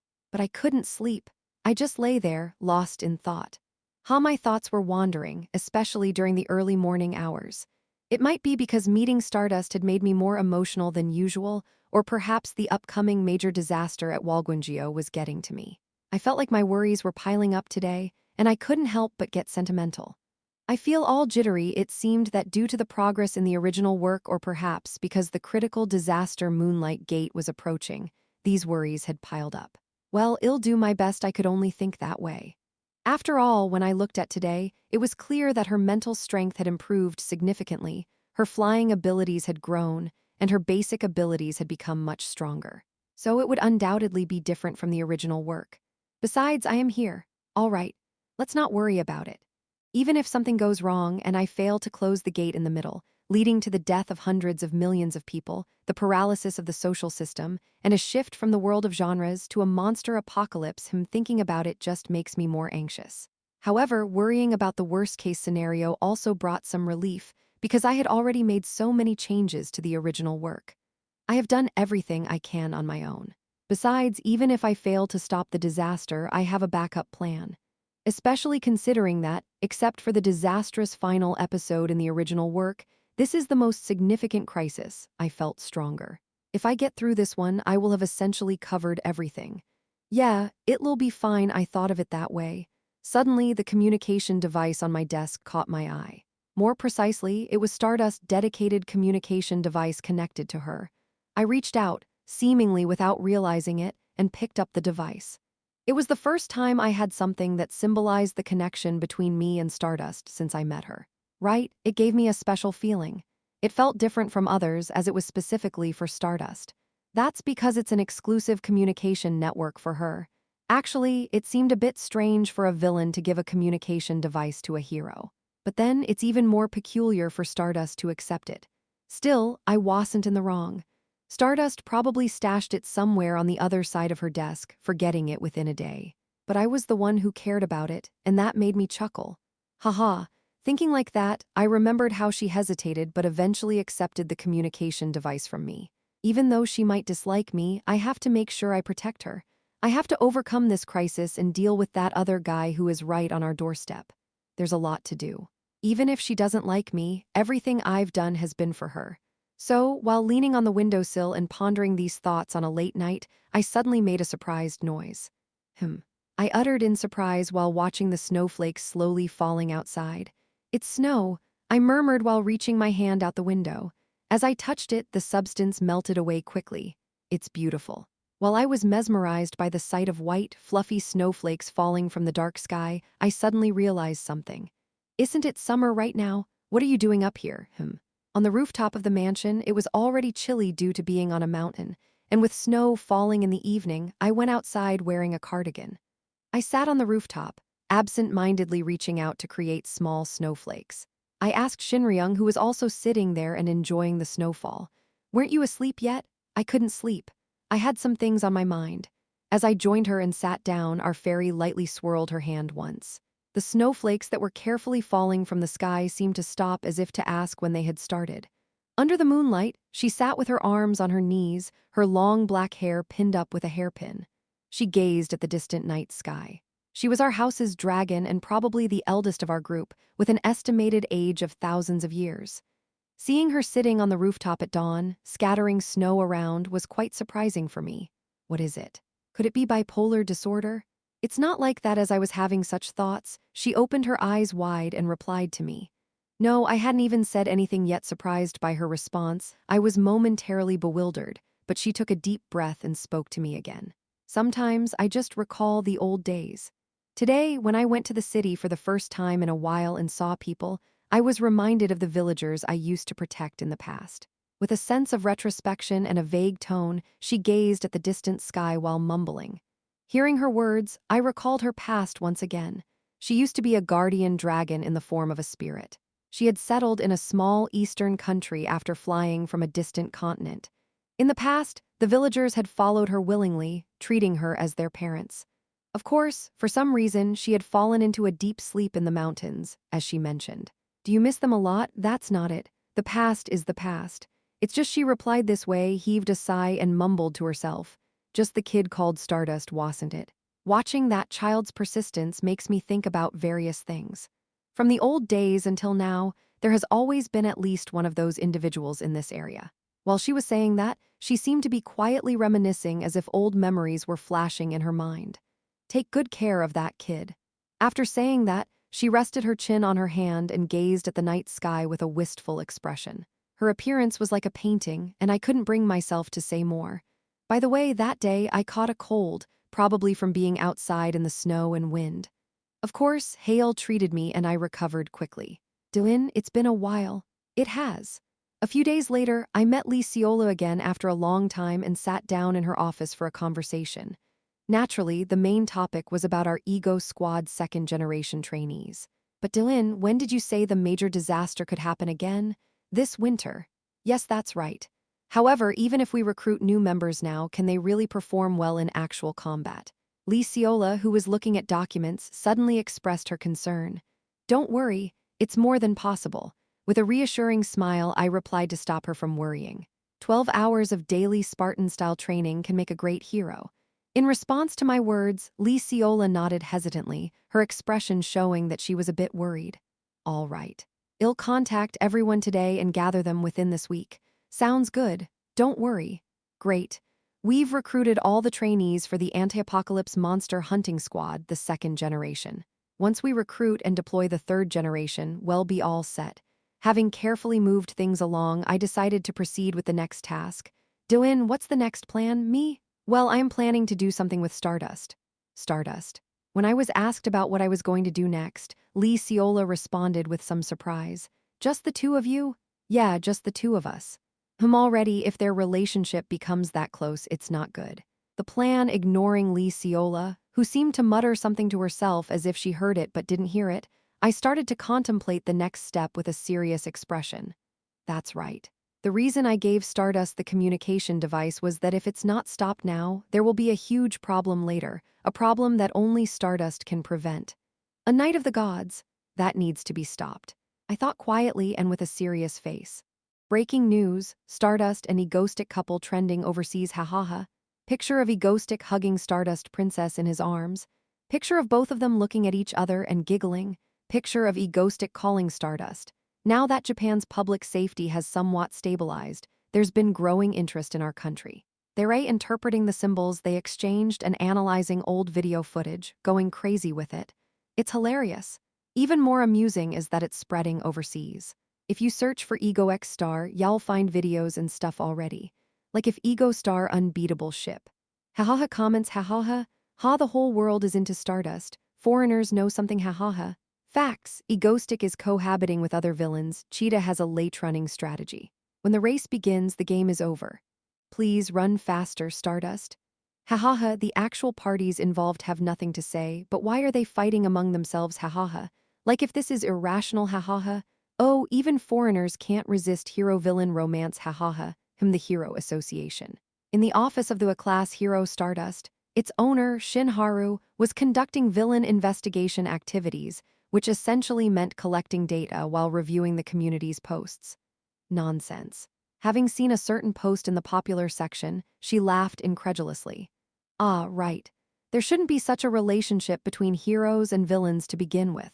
Of course, while saying that glance every 5 minutes, she kept checking the communication device given to her by Egostic as if wondering if it would ring.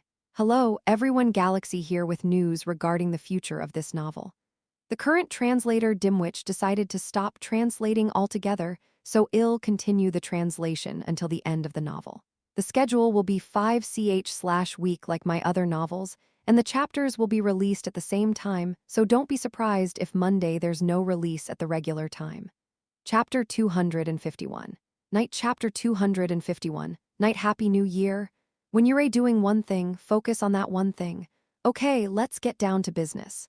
So I decided to stop preparing for the eventuality of the Moonlight Gate and start dealing with what was right in front of me. The one I need to work with Stardust to defeat. I need to kill the Knight of God, who is sleeping underground somewhere in this country. The Knight of God, an ancient weapon of destruction that comes to be known as the Knight of God, Miles Day, by Celeste later in the original series. He's a great guy, especially since he suddenly wakes up in a world that's still pretty ducked up after the Moonlight Gate disaster and stays until the end of the original. So in a nutshell, it's about destruction now. And like I said, it's something that only Stardust can do. With that thought, I made my way to one side of the mansion where I kept a collection of books. A study, it's too fancy to call it that, it's just a warehouse of old books. It is said that books are the food of the mind, but of course they are not collected for that reason. The books here are mostly magical and theological. They're all in the original texts, but thanks to advanced translation technology, a magical device created by Yunwal, I can read them all. Of course, through the original books, I already know the secrets of this world that even Celeste, the world's highest-ranking villain, doesn't know, but I still need to verify just in case. So my conclusion after further confirmation is that this is something that only Stardust can do. It's not going to be easy, I muttered to myself. Why Stardust was the main character in the original. She was much weaker than the other S-class heroes, while her uncharacteristically strong and good will seem to be the only thing that set her apart. Why, in the end, she was the only one to survive the final battle. when every other person with superpowers in the world was swept away. Part of it is because, unlike the others, Stardust powers have an endlessly growing default value. Most importantly, the origin of her power was different: the Moonlight Church and the final battle. In the end, she is the only one who can stop them all. The power of the stars, I muttered to myself. Three gods who created this world and a blessed ability bestowed by the one who loved humans the most. The best part of Stardust power is that it's compatible with other powers. That's all I need to remember. Even Deus Ex Machina, who can turn back time, is a fraud. That's why the original Stardust didn't die after rolling around like that, and why it took her years to finally take on the other villains. So that's why she's the only one who can defeat this Knight of God. Of course, if she dealt with him later, after the Moonlight Gate incident, her power would have accumulated and grown stronger, but she would have to deal with him now. However, thinking about it, I also have this question. Since I am actually praying to the same god as Stardust for power, why can't I deal with this guy myself? This is another simple story. If a vampire is weak to silver, you have to shoot it with a pistol loaded with silver bullets to kill it, not poke it with a silver toothpick. That means I have no choice. Kulko. As I flipped through the tome, I coughed up dust from flipping through the pages. I'll have to catch up and organize this place later. It feels like a study, Well, that's enough. I muttered and closed the book. Now it was time to get serious and start planning how to defeat him. With that thought, I left the study. Calling Seo-yoon and Yoonwol, I headed to the conference room. Knight of God, Miles Day, is an elite weapon planted by the sun god to prepare for any unfortunate event. It's been around since the creation of the world, so it's weakened now, but later, after the Moonlight Gate disaster, it connects to the other dimension and accumulates power, something like that. That's not the point. The important thing is that it's a weapon, so its attacks have a certain pattern, like a game boss. This makes him strong, but if you know his pattern, you can theoretically dodge his attacks without getting hit. But there are hundreds of patterns, and how am I supposed to memorize them? Shoot, I know, because the original made a big deal out of this episode. It took several volumes for Stardust to memorize the pattern and break it to catch this guy. Do you have any idea how hard it is for readers to watch the same thing over and over again every month? Of course, there are sad stories of readers who bought the entire series in tears because that episode was the last half, and their heads were already broken. That's why they all shed tears of joy when Stardust finally took him down. Anyway, so my conclusion was simple. Get in touch with Stardust, and I'll improvise patterns and tell her to dodge right, hit left, and take him down. I might not be the one running, but I was the one calling the shots. Of course, if I did this with my normal skills, I wouldn't have an answer, so I invented a bunch of new ones. First, the communicator I gave Stardust because it's not just a communicator. Seo-yoon, are we connected? Yeah, I think it's going to work. In the basement of the ego stream, lined with monitors, I, Seo-yoon, and Yoonwol were making a full-scale plan. I was a little nervous since this is actually our first challenge, but it seems to have worked out. Seo-yoon muttered while looking at the communicator. For the first time, she used some sort of substance conversion device to turn a mint chocolate cake into a tiramisu. This communicator is a product of magic and science that Seo-yoon created in collaboration with Yoonwol. In other words, when she wears it, her vision is shared. With that thought in mind, I sat down in the seat I had prepared. There was a giant monitor in front of me, the pilot's seat for the Starbusters. Here I would control her, sharing her vision. Next to it, on sub-monitors, were the blueprints of the underground temple where the Knight of the God was resting, all set up in case of emergency. After double-checking that everything was in order, I turned to Yoonwol, who was standing next to me. Yoonwol, you know what to do if something happens, right? Yes. Teleport straight from the staging area and save Stardust first. Yoonwol nodded and said so. Just as I was satisfied with those words, Seo-yoon spoke up with a smirk. Stillthigh's operation, it's much better than before. Better than what? When I ask, Seo-yoon looks me in the eye and smirks. At least you're sitting here, so there's no risk of you getting hurt, right? I was worried that you'd picked a dangerous place to go when you're so weak. If this is what you want to do with Stardust, I am all for it. She was surprisingly pleased with the plan. Yeah. Well, it's better than being against it after that. We finalized the plan and sent everyone off to bed early for tomorrow. Now I need to make contact. With that thought, I pulled out my communicator. For some reason, I am starting to feel like I am in trouble if I don't call. Shin Hara's house at night. She dried the side of her hair with a towel and walked out wearing only a t-shirt. It's already been almost a week since she met Egostic. 2 of those days were spent in bed with a sore leg, and since then, she has resumed her activities. She had already gone to imprison 3 villains due to the never-ending stream of villains, but she had realized something along the way. I've gotten faster, much faster. She could feel that it took her less time to get to the scene of a terrorist attack. So now she was thinking, what if? This is too self-conscious. Shaking her head at the thought, she sighed and sat down on the bed. And of course next to it in plain sight was the mysterious communicator and earbuds handed to her by Egostic. She waited for the contact, hoping to find out what the villain was going to do next behind her back. With no other thoughts in mind, she carried the communicator with her to deal with the evil villain with pure heroism. For the record, it's no secret that while waiting, she got curious and put on the pair of earbuds. "When are you going to call me?" As she muttered while sitting on the bed, she put her hands on the sheets and swung her legs around, looking at the ceiling and thinking. Wee. You whoops, she chewed on her tongue, startled by the sudden loudness of something, and her eyes widened as she brought a hand to her mouth, searching for the source of the noise. It was the communicator that hadn't ringed for a while, finally glowing red. Surprised, she pursed her lips for a moment to clear her voice, then answered it with a humming sound, trying to suppress a smile. "Hello. Hello to you too, Stardust, it's Egostic." A cheerful voice, as always, came over the comm. Her heart sank a little as she realized she was in her own room, sitting on her bed, talking to him. His next words came clearly over the receiver. "Are you free tomorrow?" And the way he asked it so bluntly.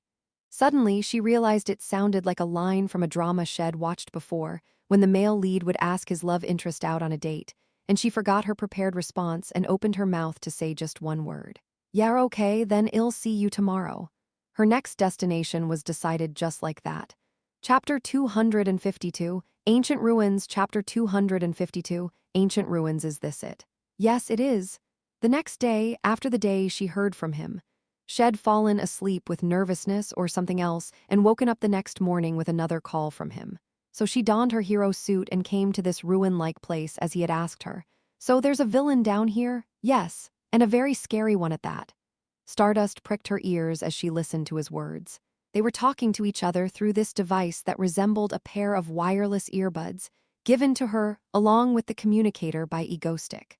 What he wanted was for her to take care of the villain lurking in the underground ruins. Well, not exactly a villain, more of a killing machine, but you'll have to see for yourself. That's how he explained it.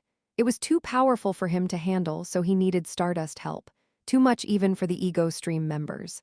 Stardust thought so. "I see, so where exactly am I?" "You're almost there, more like ya, that's it." Not in Seoul, but in a ruin somewhere in Gyeonggi province. It was supposed to be a forest, but a villain had gone on a rampage and burned everything down, so it was now a desolate place, like a desert. There's sand everywhere, so it really looks like a desert. At this point there should be a magic circle nearby. Do you see it? Magic circle? Yes, I've already marked it. Wait, she muttered, and then spotted a purple magic circle drawn in front of a huge yellow boulder on one side of the ruins. "Found it? Yeah, good job. Now go hit that rock with your fist, okay? Wait." She took a breath, then did as he said and punched the rock. Quia. Even though she had only hit the rock, there was a tremendous boom and shockwave, as if the ground had exploded, and she panicked. What? Something like invisible glass shattered, and behind the shattered rocks, a tunnel-like passage opened up. "Is this it?" "Yes, that's right, he's in here." "Okay." With that, she took a deep breath before entering. It had been a bit confusing when Shed first gotten the call, but she was a professional. At the mention of a villain threatening people, Shed kept her cool ever since. When it came to dealing with the enemy, she was always cool. As she calmed herself before entering, she suddenly heard Egostic voice in her ear. "Aren't you worried?" "About what?" "I'm the villain, you're the hero. This could be a trap I've set for you. You don't know where you are or what you're doing," he says, sounding so intimidating just before she goes underground. But rather, the words sound more like advice and concern, so Stardust smirked and answered him. "If you were going to deal with me, you would have done so long ago, when you had plenty of opportunities, and now you do. Still, I trust you," she said just like that, cutting to the chase. How many times had he saved her life? How many times had he always come running to her in her hour of need, giggling, telling her it was okay now, saving her? She didn't worry about that, not at all. His voice pauses at the word trust, and then, just as she was about to enter, he spoke again in a tone of concern.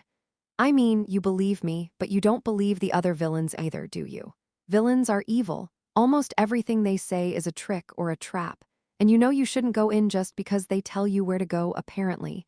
He thinks she's so trusting of the other villains that she'll just go along with whatever they say. She doubted it. She's a battle-hardened hero, and she's a professional at being skeptical and wary of anything a villain says. But not the others, because it's you, egoistic, I trust you. Okay. He closed his mouth, as if her words had left him speechless. And then she smirked at his silence. Stardust continued walking into the ruins. While she didn't know how long she walked through the dark tunnels, but eventually, white marble began to appear around her, and before she knew it, she was in an open chamber large enough to hold dozens of people. It looked like a temple, to be exact. Where am I? This place looked like an ancient ruin. In a subterranean temple, buried in the ground and faded by time, where yellow lanterns glowed softly, illuminating unidentifiable symbols and shapes painted on the walls. In a bewildered voice, she said, "This is a temple, a sun temple to be exact, a temple?" Wait, she muttered and looked around. Sure enough, it was a temple. There were ritualistic objects scattered about and geometric paintings. But it was too big, buried in ochre-colored sands and looking like it had been abandoned for centuries. It looked as if it had been eroded for over 1,000 years. To be precise, it was more Egyptian or European than Korean. How is it that a ruin of this magnitude hasn't been discovered yet? She muttered. Egoistic must have been listening to her on his communicator, because he replied, "As you saw earlier, it was still blocked by the crystals." He replied as if it was obvious. Why in the world would an ancient, cordoned-off temple be buried beneath the ground, and even in Korea? How did he know this?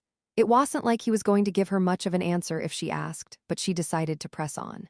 "So where the hell am I?" As she walked through the ochre-colored temple, she asked in a grumbling tone, "Can't you at least tell me where I am?" Egoistic was surprisingly forthcoming with his answer. "This is the ancient temple of the sun god. To be precise, it is the sun god's own prearranged temple, built a long time ago, long before the first manifestation of sentience in this world." He speaks as if he was telling an old story, but Stardust didn't quite understand what he was talking about. A sun god? What mythology is he talking about? Well, it doesn't matter to you for now. All you need to know is that the guy under this sun god's temple is a bad guy. Knight of God, Egoistic explained. An ancient weapon of the sun god, driven only by destruction. A scourge that will burn the nation to the ground when it awakens one day, and a scourge that will be hard to defeat if not now. Whatever, I just need to take him down, right? She asked, pressing her head in confusion. There were a lot of questions she wanted to ask, like why was there a sun god ruin in Korea, and why was there a murder weapon down there, and how the hell did Egoistic know all of this? But for now, she decided to take care of the immediate threat before she thought about it.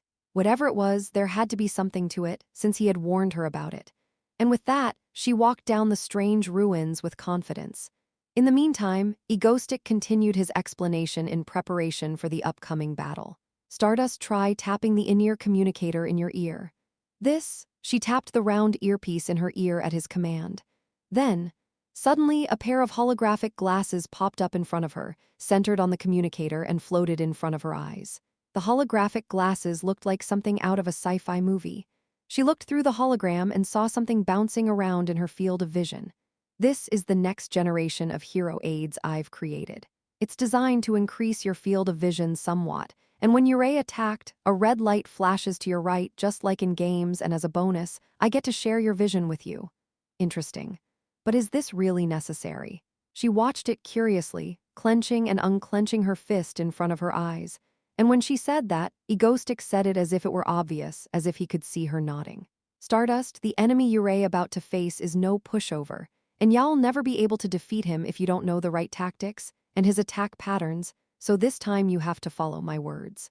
I will instruct you where to hit and how to dodge," he said with a serious voice, and hearing that voice, she realized that this was very important to him, and that he was worried about her too. So Stardust could only nod reassuringly and reply, "Okay, I'll take your word for it. So what do I do?" "Yes." Soon, with that, she walked down the stairs to the far end of the ruins, discussing the plan. At the end of it, they passed through a massive ochre-colored door with strange symbols and incantations on it. This is it. It was a huge, cathedral-like place that could fit hundreds of people.